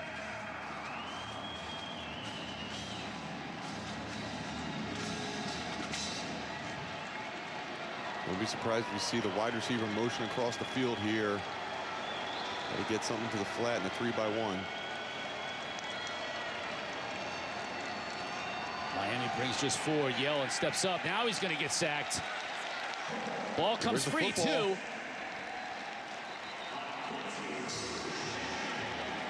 It looks like Miami has recovered. Roche came out of there with the football. That's a huge turnover. You can tell Manny Diaz is smiling underneath that mask. Only sent 4 on the pressure, but Roche and Phillips collapsed that pocket so well, and it looks like Phillips was the one to maybe get his hand on the ball, but Roche comes up with it. Those two guys coming off the edge is a problem anytime a quarterback has to pull the ball down.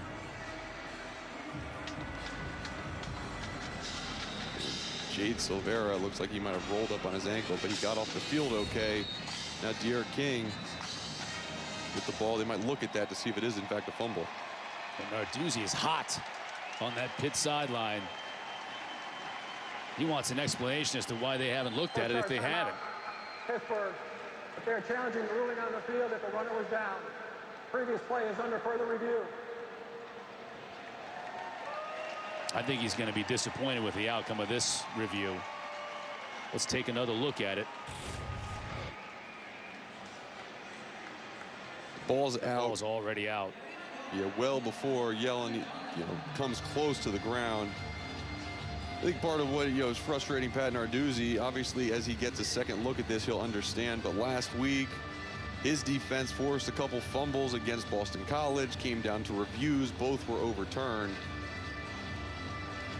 This one should stand as called on the field. You could see Silvera there, number 1, getting bent over backwards a little bit. He came up holding his knee. Hope he's all right. Yeah, right there. Right in the middle of the scrum for the loose ball. That can't help. After further review, the ruling on the field is confirmed. Pittsburgh is charged a timeout and have no longer any challenges remaining in the game. It's interesting that Pat Narduzzi decided to use an actual challenge on that play. A lot of times all these plays are reviewed up by replay officials. If it's close, they'll make a call. So Pat Narduzzi had a lot of confidence in that. They'll lose a timeout and see if that is of note later in the game at all. Well, Miami has made the most of their short field so far today. When they've had to go the distance, they've gotten bogged down. But they've been able to put the ball in the end zone when they have these 40, 50-yard drives. But this is not going to start very well for the Canes. Another sack. And DeAndre Jules is involved. A lot of players on this Pitt defense. John Morgan again. Mark, to your point, we're seeing a lot of second and even third teamers on this Pitt defense making big plays. And watch on the left side. I mean, that is John Morgan, number 6, absolutely destroying John Campbell, just pushing him right in the chest all the way back into the quarterback. A lot of guys making an impact defensively for Pitt. Dayon Hayes is one of them, true freshman. Over the top again, the tight end. Mallory will have an easy lane into the end zone. Well, if it's working, might as well go back for it. We saw the same exact play from Miami on the first touchdown It was Cameron Harris who snuck out of the backfield. This time, it was their big tight end, Will Mallory. Same exact play design, same exact fake by D'Eriq King, and same exact blown coverage by Pitt at the second level.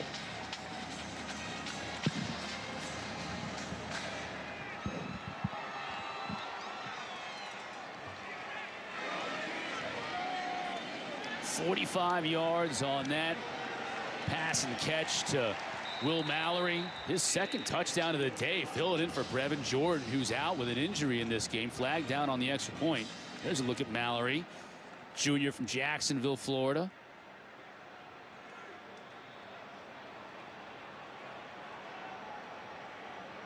Illegal formation against the defense. That penalty's declined. Results of the try is good. PAT was good. They'll decline the penalty. How about Mallory coming in here and playing so well? Prophetic in this game was Manny Diaz. Talked about how well he's going to play. Well, look at him in the backfield. He just sneaks out on a vertical route. You call that a pipe play when it's a running back? We called it yogurt when I was playing for New York Giants, where it's just a wide go. Why is the tight end? Wide go right down the middle of the field. Yogurt for 6 points. There you go, Will Mallory. Number 2 of the day. You a yogurt guy, Chris? I will enjoy some yogurt. Yep, is it edible? Too. Yes. Edible, then I will enjoy yogurt. That's the only qualifier. Miami now with their first touchdown and first points off of turnovers for Pitt. And Miami's been a quick strike offense. They've got bogged down from time to time, but when they've struck quickly. A couple of their plays have really taken advantage of understanding that Pitt is going to be aggressive, kind of using that as a counterbalance. Oh, he's taken out of the end zone. That's being aggressive right there, and Turner's going to pay for it. Won't even get back to the 15, so Pitt starting off deep in their own territory. Time now for our Aflac trivia question. Aflac. Pitt and Miami each have 9 players enshrined into the Pro Football Hall of Fame, tied for 5th overall. What 4 schools have more players enshrined? Our old friend Mark May, one of those players for Pitt, the College Football Hall of Fame. Pro Football Hall of Fame, I'm sorry, Pro Football Hall of Fame. So 9 players in the Pro Football Hall of Fame. 4 schools have more. We're going to update you more on this one a little bit later on. I got to think that Notre Dame probably is up there as one of those. That's a pretty good guess. Vincent Davis gets 3 yards. I like to think about programs who have been playing college football for a long time. Although a lot of times that didn't necessarily translate into playing at the pro level for many years. Only until fairly recently. Might see an Ivy League sneak in there. Yale had really good football for a long time ago, but I'm excited for that answer. Under 5 to play in this third quarter. Miami answering Pitt's 10-point run. Yellen going deep. Tried to get it to Turner. Really well covered that time. And that was to Corey Couch on the coverage. He's a sophomore out of Fort Lauderdale. You know, he's another guy that was a backup, but fantastically played football. Bodies out the receiver. Little basketball rebounding. Breaks up that one and forces a 3rd and 7.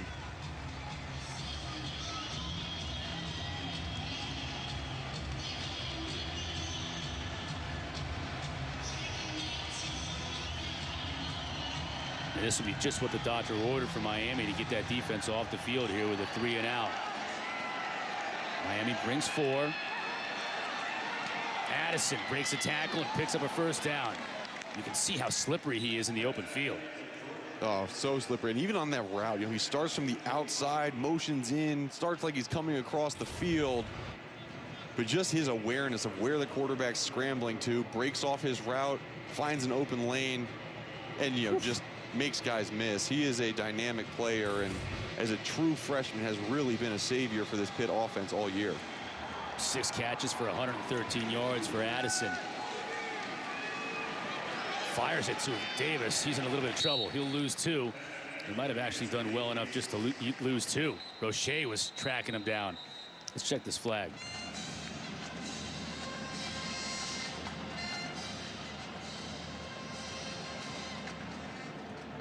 Holding. Offense, number 71. 10-yard penalty. First down. Bryce Hargrove, the guilty party. Jeff Heiser, our referee, is going to have to get a lozenge before the end of this game. Calling a lot of penalties. A lot of them back Pittsburgh up. And you've seen him on screen plays, little bubble plays. I think these offensive linemen are surprised at how fast Miami's defense is coming off the ball. Need a little tug to just slow him down to even get that pass off. 9 penalties for 84 yards now in the game for Pitt. 1st and 20. Yellen has time downfield, has a receiver open. Wayne makes the catch. Close to midfield. And that was not the ball that Joey Yellen wanted to throw. Floated in the air a little bit too long, but good thing for him, his wide receiver Jared Wayne just sat down in the zone coverage. But that ball fluttered a little bit. Lucky that wasn't intercepted. Amari Carter a little bit late from the safety position to make the stop, but not before a 26-yard gain and another first down. Yellen down the sideline looking for Addison. And now the late flag comes in. You saw Narduzzi politicking a little bit there. You got a freshman receiver throwing his hands up. Defense, number 7. 15-yard penalty. Automatic first down. Al Blades Jr. And wheel route on the outside by Jordan Addison. Started out, turned up the field. And let's see how much contact. You see right there, hasn't turned his eyes back to the football, gets a hand on the inside shoulder. And there's Narduzzi at the screen. Say, what are you talking about? He didn't even give the officials a chance. Got to call one our way. Give him 1 second to get that flag out. Davis on a little counter. Met. McLeod with that C on his jersey. Been part of a great linebacking core here at Miami, Mark, over the last couple of years. He's sort of the last one left of that group. Yeah, Shaq Quarterman and Pinckney last year were kind of the two guys. They all 3 had come in together. McLeod decided to redshirt last year, give him another year of eligibility. Fun part about empty stadiums, you could hear him howling after that play. He was pumped up, getting me fired up. It's like tackling through somebody, isn't it? Yes. 2nd and 10. Yellen with time. Outside of the pocket, hits his receiver. That's Shockey Jacques Louis. He's having a good game. The Panthers have a receiver from Canada, and you would think it would be Shockey Jacques Louis. It is not. It's Jared Wayne. Yeah, it is. Shockey Jacques Louis is from Fort Myers. Yep, and Jacques Louis has got a fantastic name, but I think Joey Yellen had a fantastic pocket presence on that. You know, again, he's not going to be a guy to scramble and pick up yards, but just shuffling outside the pocket opened up the passing lane. Really good pass downfield, and I mean, this Pitt offense is moving the ball much better than I expected, although another flag on the play. Legal substitution, offense, 5-yard penalty, first down. So a little stall in the momentum for the Panthers, 5 yards back. Yeah, Yellen's 19 of 31 on this day, 231 yards, 0 picks for just his 2nd career collegiate start. Yeah, it's pretty good. I think the only thing that's missing in that stat column is only 1 touchdown.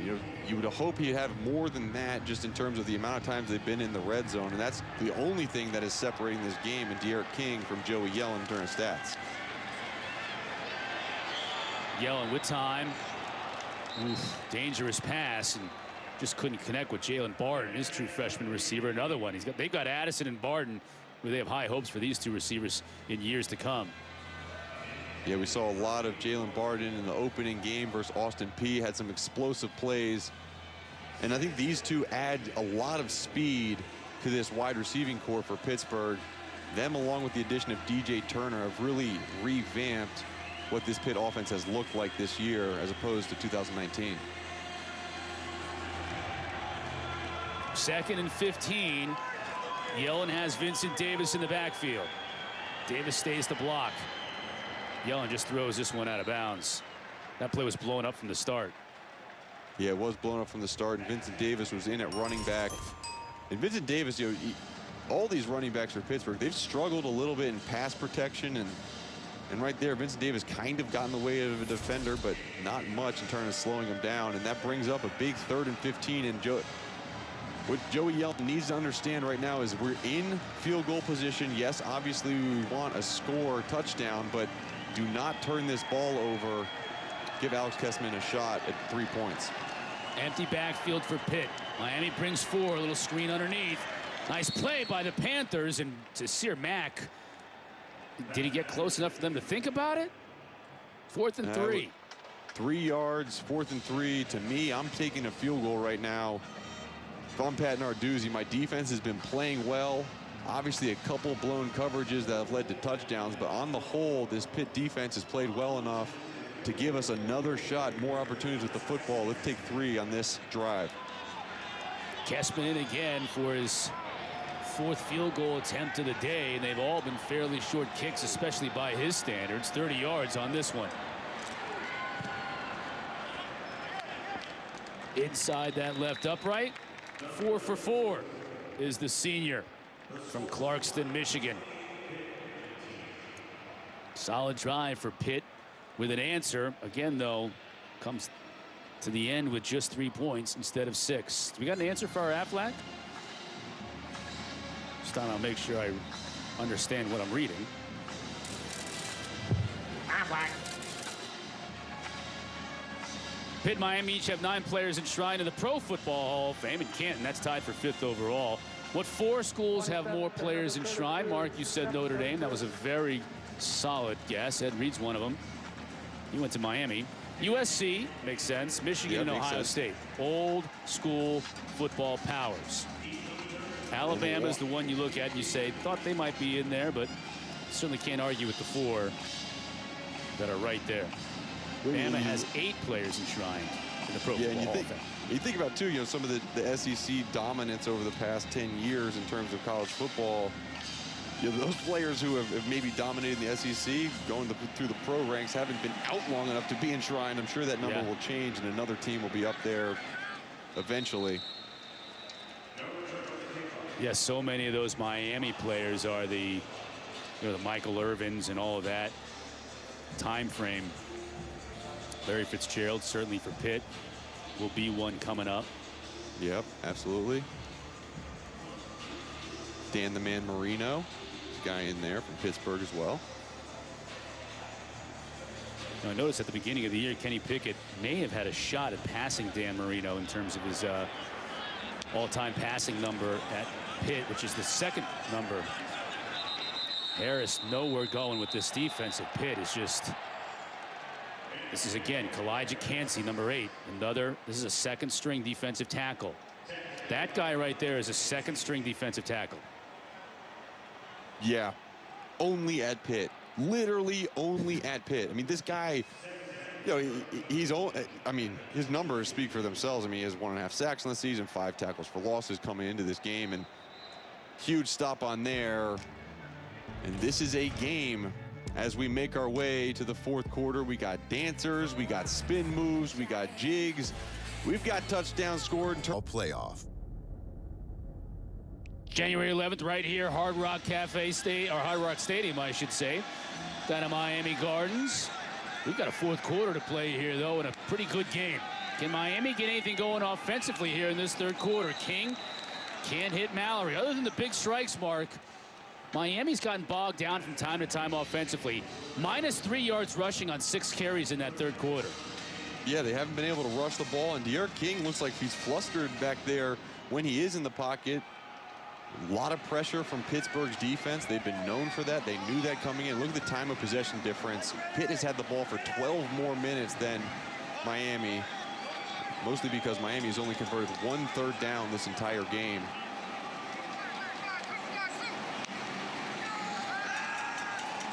Pitt bringing pressure again. King sidesteps it. Oh, now makes a fantastic move, but just could not keep his feet. 3rd and 13 coming up. Yeah, I think they ruled him down by contact, so it's gonna bring him 4th and 13. And I mean, Pitt's defense really good, bringing pressure off the edge. Phil Campbell, the linebacker, Rashad Weaver coming off, and there's number 8 again, Kalijah Cansey, making his presence felt a lot in this game. Guess where Kalijah Cansey's from? Miami, Florida. Miami, Florida. He's loving this one. So on 4th down, Miami forced the punt. Pitt bringing some pressure, but Headley gets it off. And again, forcing another fair catch.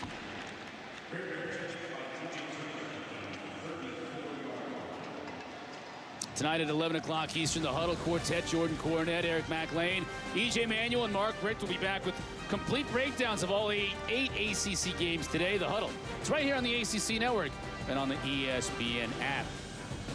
Fun day, Chris. This is the first time every single ACC team is playing right now. Yeah. Or at least today. Got Miami and North Carolina later.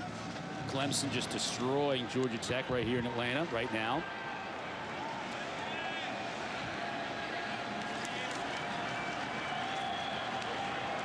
Yellen, after the play fake, just misfires, trying to get it to Mack.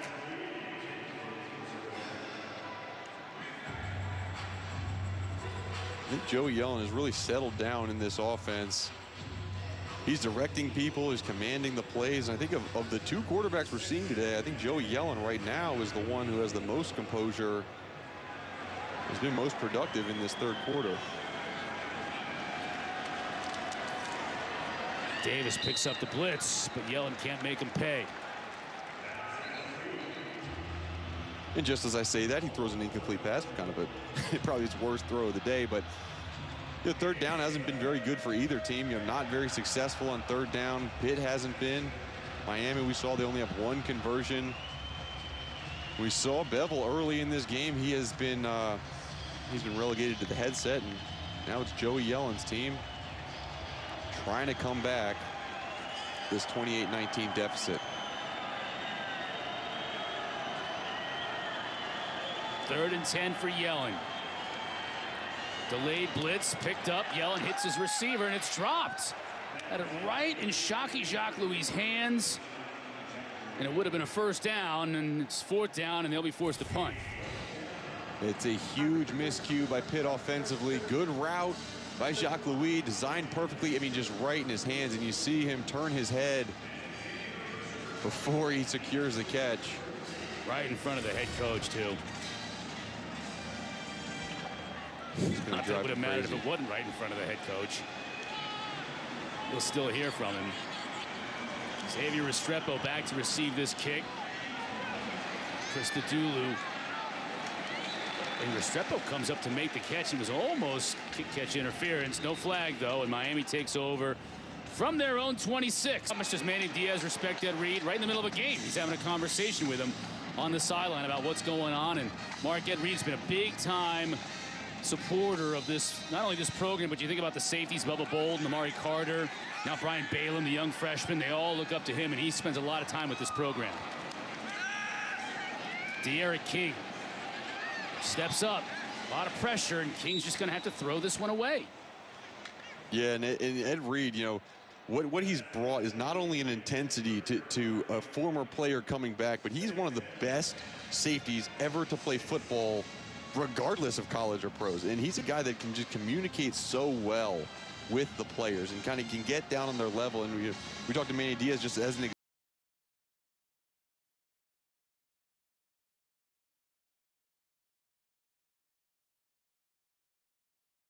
Guy demands respect from the players, and they do respect him.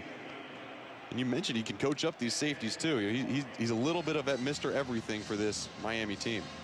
I'll bet he respects the play of DeMar Hamlin. That safety right there for Pitt, coming up and beating the block and making the tackle for a loss. Bringing up 3rd and 15.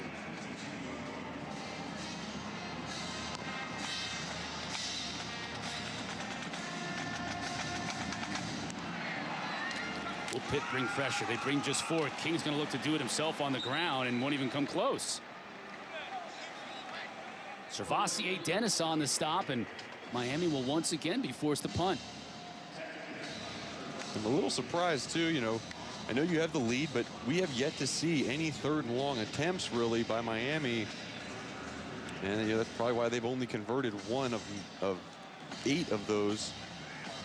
But they know that they have a lead. They understand the other opposing team's quarterback is not the starter. They're playing a field position defensive battle, and so far it's worked. Lou Headley to kick again. Another great kick. My goodness, Turner all the way back to his 15. Gets about 6 yards on the return. We do have a flag. 58 yards on the punt. Lou Headley Lamar is a weapon.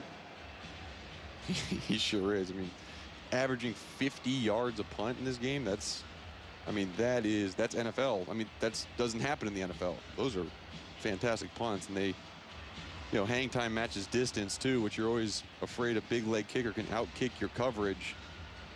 But he's hanging it up there, and these guys are down covering right away. Officials are really talking this one over a long time. Yeah, they are, and you know, the flag was thrown back towards the line of scrimmage. So it looked like an illegal procedure penalty of some sorts against Pitt.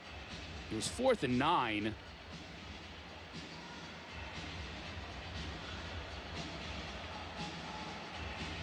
I don't know, with Headley you might want to re-kick it. It's going to be Pitt ball as it is right now on about the 22-yard line. My memory serves me right.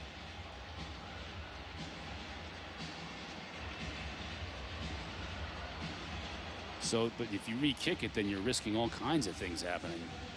Yeah, I wouldn't re-kick it. I just, you know, punt team's tired. Against the defense, that penalty's declined. Results of play, 1st down. Timeout. 12-12 left in this one. 28-19 Miami on top.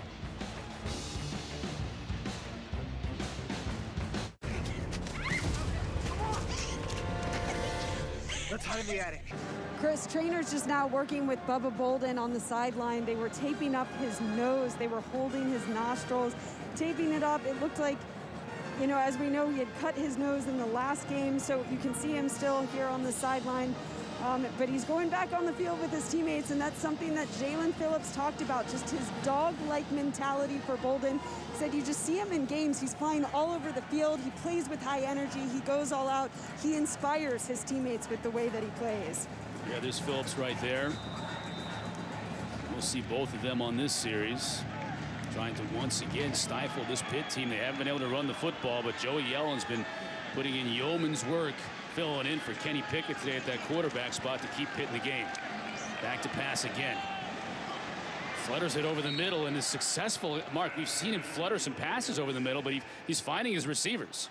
Yeah, he is, and he's putting some touch on these passes. You know, I think we're used to seeing quarterbacks. I think that quarterback coaches would like to see more zip on those balls, but he's finding open windows, getting it over the linebackers' heads, and you know, whatever works for Joey Yellen. 21 of 38 with 256 seems like it's been working. Reminds me of a quarterback from my alma mater, George Gotze, who put up huge numbers but didn't have a cannon for an arm, and that one going incomplete to Addison. Just a reminder, Kenny Pickett, who hurt his ankle last weekend, didn't even make the trip. Coach Narduzzi had hoped that maybe he would be able to gut it out because he is a tough kid, but it wasn't going to happen. So Davis Bevel's gotten some playing time today, but Joey Yellen, for the most part, this has been his team this afternoon.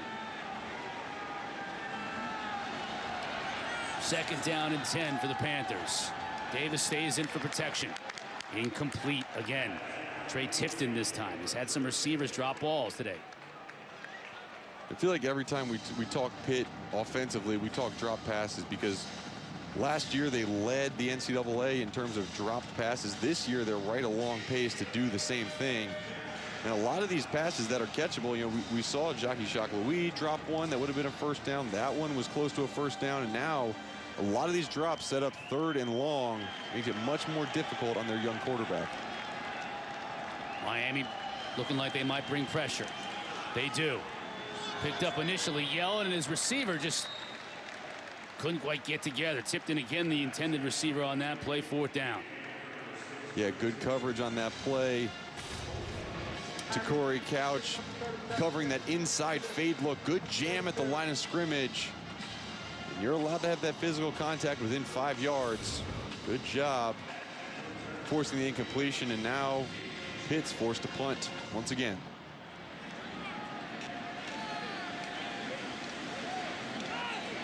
Xavier Restrepo will be back to receive this Kirk Christodoulou kick. Restrepo at his own 15, calls for the fair catch and makes it. Coming up at 4 o'clock Eastern. Our college football day on the ACC network continues. Virginia taking on Wake Forest. Then at 8 o'clock, number 23 Virginia Tech hosting Boston College in Blacksburg. It's our ACC network primetime matchup presented by Geico. Miami, quick strike today. All four of their touchdowns, rather, on big plays. 124 yards. Other than that, 115 yards on 49 plays. Yeah, averaging 31 yards per play on scoring plays, and that signals busted coverage for me from Pitt defensively. Look at King. What a gorgeous move.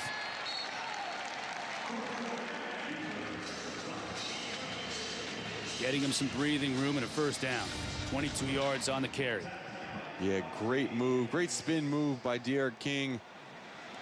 He's a shifty, strong runner. Not huge in stature, but is able to make players miss. Harris, give him about 3. This is just a stingy Pitt defense when it comes to running the football. No, it really is. And Pitt defensively, they're going to put 8, 9 guys within 10 yards of the line of scrimmage every single play. That's why you see number 12, Paris Ford, so involved in stopping the run. Harris tried to spin out of difficulty. Initially was able to do it, but then DeMar Hamlin was there to clean it up for a loss. And this is what we saw at Clemson last week as well. Anytime you turned on the TV and you saw a wide shot, there was 11 guys within 10, 15 yards of the line of scrimmage, basically just daring D'Eriq King to throw the ball over their heads, and he did not take those shots, and so far in this game hasn't taken the shots either.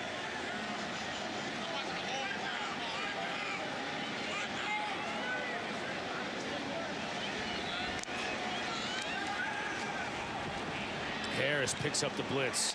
King hits his receiver. That might be the best pass we've seen him throw all day. Hits Pope for the 1st down.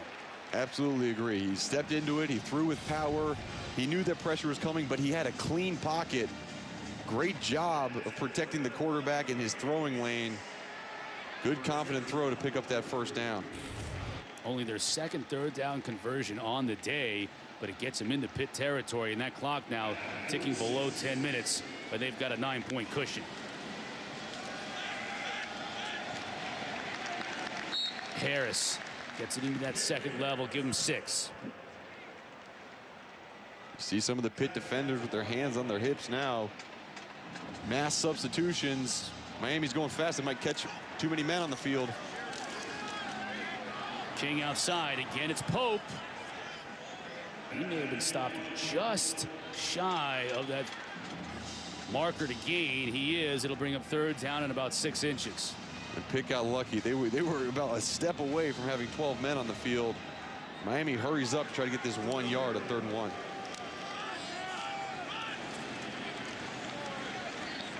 Harris will tiptoe his way for the 1st down.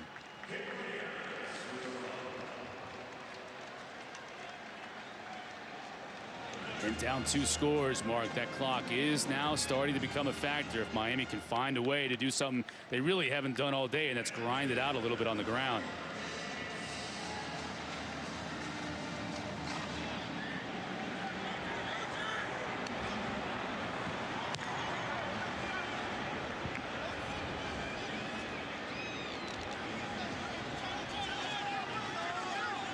Don Chaney, the freshman, back now in the backfield. He'll get the carry and won't go anywhere. Just a massive humanity there in the middle. Looks like Tyler Bentley might be holding his hamstring. Yeah, and he was the first man there, kind of submarined under the offensive lineman. Gosh, you hate to see that. either his hammy or the back of his knee there. We'll update you on the status of Tyler Bentley when we come back. Canes up 28-19. Because talk is cheap. Let's look at what Joe Biden's done. During the last economic crisis, Hurricanes up 9 points at the 8:10 mark here this fourth quarter, and the football, and moving it into Pitt territory. Panthers now having that clock work against them, as they not only need a stop here to get the ball back to their offense, they've got to stop that clock from running down. You can see the total yards in this game very close. Miami having a little bit more success on the ground, Pitt a little bit more through the air.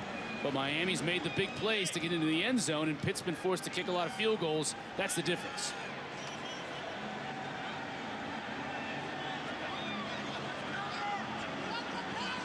So Tyler Bentley for Pitt was shaken up on that last play, as was Don Chaney, the freshman running back. May have injured his shoulder. So now Knighton, another true freshman, carrying the rock for Miami. Picks up about 4 yards before Paris Ford brings him down. There's a good look at Knighton. Smaller back, 5'10", 190 pounds. Freshman out of Fort Lauderdale.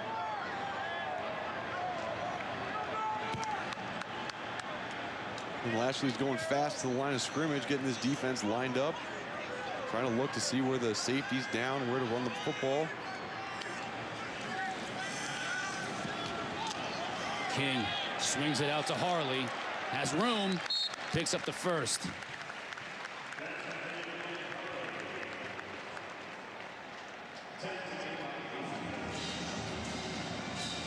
Miami has slowed down their offensive pace a little bit, and they've been picking up a couple first downs.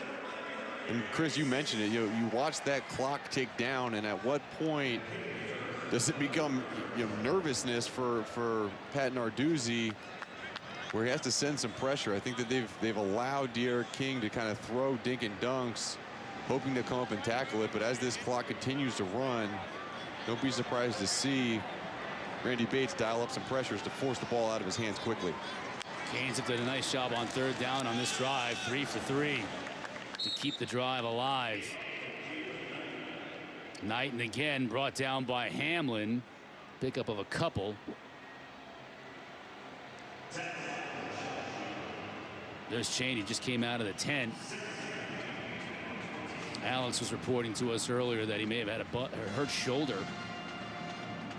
You see that wrap around his right bicep. To me, that means he kind of came into this game with a little bit of a hurt shoulder, maybe an AC joint, but he's been running the ball well, running the ball hard. And at this point in the game, they're going to continue running it. Look, if he's on the bench, it's going to be a lot of Jalen Knighton and Cameron Harris. With De'Aaron King, can he get outside? Cannot. Tracked down nicely by Patrick Jones, the second. Jones has so much speed on that edge. So much speed. I mean, he leads the nation in sacks with 7 sacks. He has 7 tackles for loss, but he's also able to play the run. See him slow play, and being able to run down De'Aaron King is no joke. I mean, De'Aaron King's like a 4'4", high 4'4" guy. Good change of direction by Patrick Jones. He's a guy who's a 5th-year senior. You're gonna definitely hear his name called in this upcoming NFL draft. He will be playing on Sundays. Huge third down. I mentioned Miami 3 for 3 on this drive, converting. Clock, 5 minutes left to go. Pitt desperately needs a stop on defense. And they'll get it. Harris has nowhere to run, and this will bring up 4th down. Played perfectly by Rashad Weaver, number 17, at that DN position. He just waited till De'Aaron King decided to give it or keep it, crash down on the ball carrier. And that's a big stop for Pitt defensively.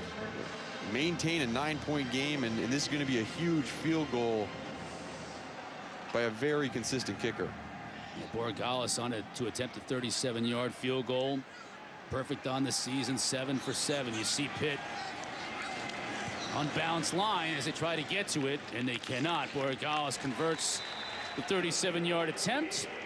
He remains perfect on the year, and Miami increases their lead. Now up 14 with 4:13 remaining.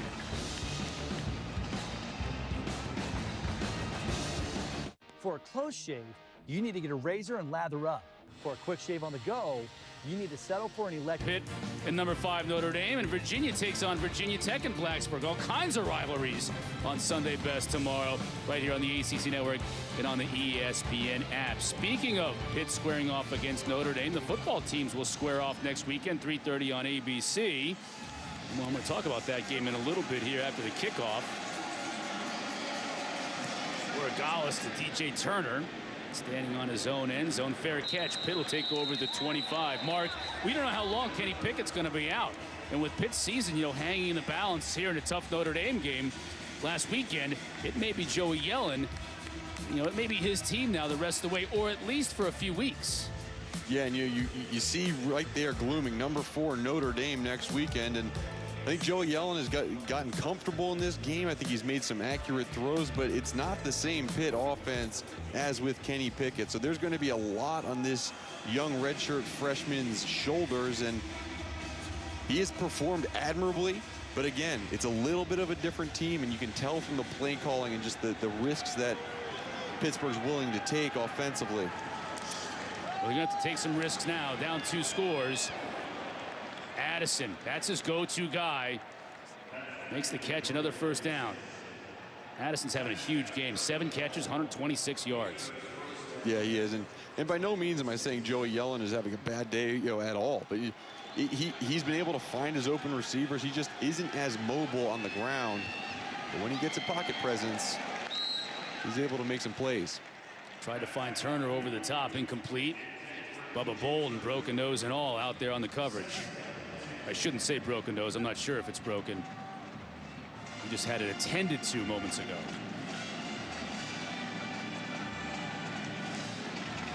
He also took the bandages off, Mark. He said, I don't need that. Saw that. Pressure coming. It's picked up. But Taysier Mack is unable to squeeze it. 3rd down and 10 coming up. You're in 4-down territory here if you're Pitt. Yeah, good coverage by Al Blades Jr. You're absolutely right. 4-down territory. And that's something that, hopefully as he came over to the sideline, that's what Mark Whipple told him. Said, look, I know it's 3rd and 10, but you don't need 10 yards here. Let's get 4 or 5 so we can at least move the chains on 4th down if we don't pick this up. Miami brings pressure. Yellen down the sideline. Almost an outstanding catch by Addison. With all kinds of pressure on him from Corey Couch. Great coverage again by Couch. Yeah, great coverage by Couch. And, he didn't get his eyes back until very late, but the ball is right there, and he's able to, second effort, just swipe it out against a very good receiver in Jordan Addison.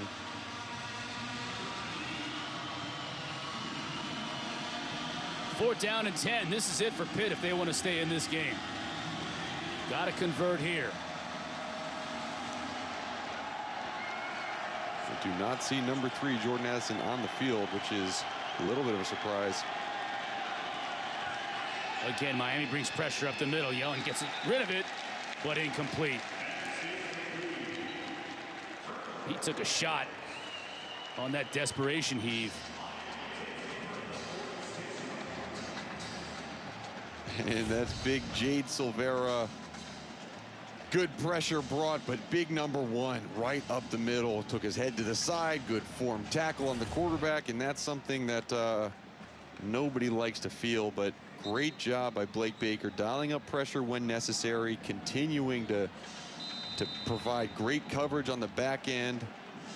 Corey Couch has stepped up. Al Blades Jr. has stepped up, and a lot of guys who are going to be unsung heroes in this game for Miami defensively.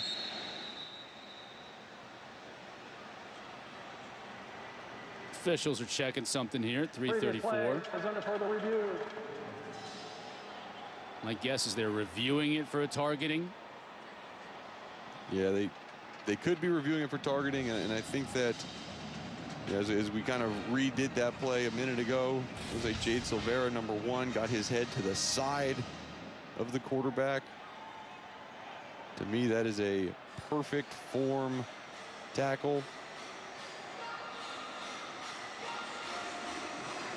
I do not believe grabbing his ribs. Yeah. And interesting, we've seen these kind of go both ways That head is down. It is led with the crown of the helmet, but it doesn't look like it's directly on contact with the body.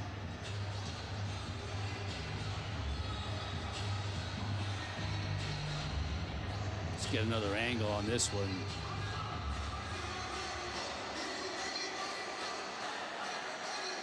You know, it could also be because Joey Yellen, you know, throws the ball and then turns that left shoulder away from contact, that, you know, he doesn't get hit squarely in the chest. But it'll be interesting to see how these officials rule this one, because I could honestly, Chris, see it going either way. After further review, there is no foul for targeting. So a breath of relief, a sigh of relief from Silvera, as Miami has Virginia next week. You don't want to get ejected at this point in a game that seems salted away if you're Miami. Yeah, and Chris, you know, if it could go either way, you go with the call on the field. They did not call it on the field, so I think it's a good job of holding that with the officials. Burst through the line for Burns. First time we've seen Robert Burns today. Veteran back, hometown kid from Miami. Getting his jersey dirty. And assuming this score holds, Chris, you know, Pitt is a very, you know, good football team talent-wise, but I mean, that'd be 3 straight losses after 3 straight wins for them. And it's a difficult road back into being able to compete for that ACC championship with all the talent and still winless teams in the ACC. Or, I mean, sorry, lossless teams in the ACC. Yeah. Burns just lowers that shoulder and powers his way for another first down. Let's see what Miami has coming up. I mentioned Virginia next week at home right here.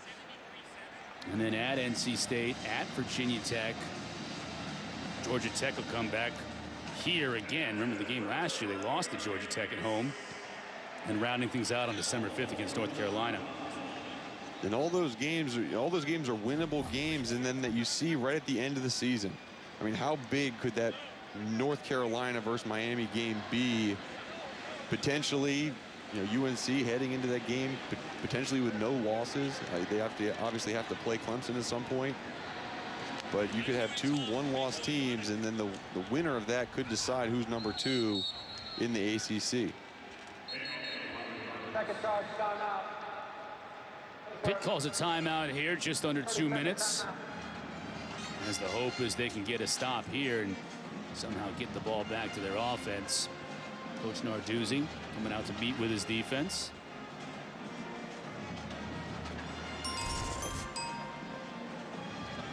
North Carolina, Florida State coming up tonight. 7:30 they'll kick on ABC.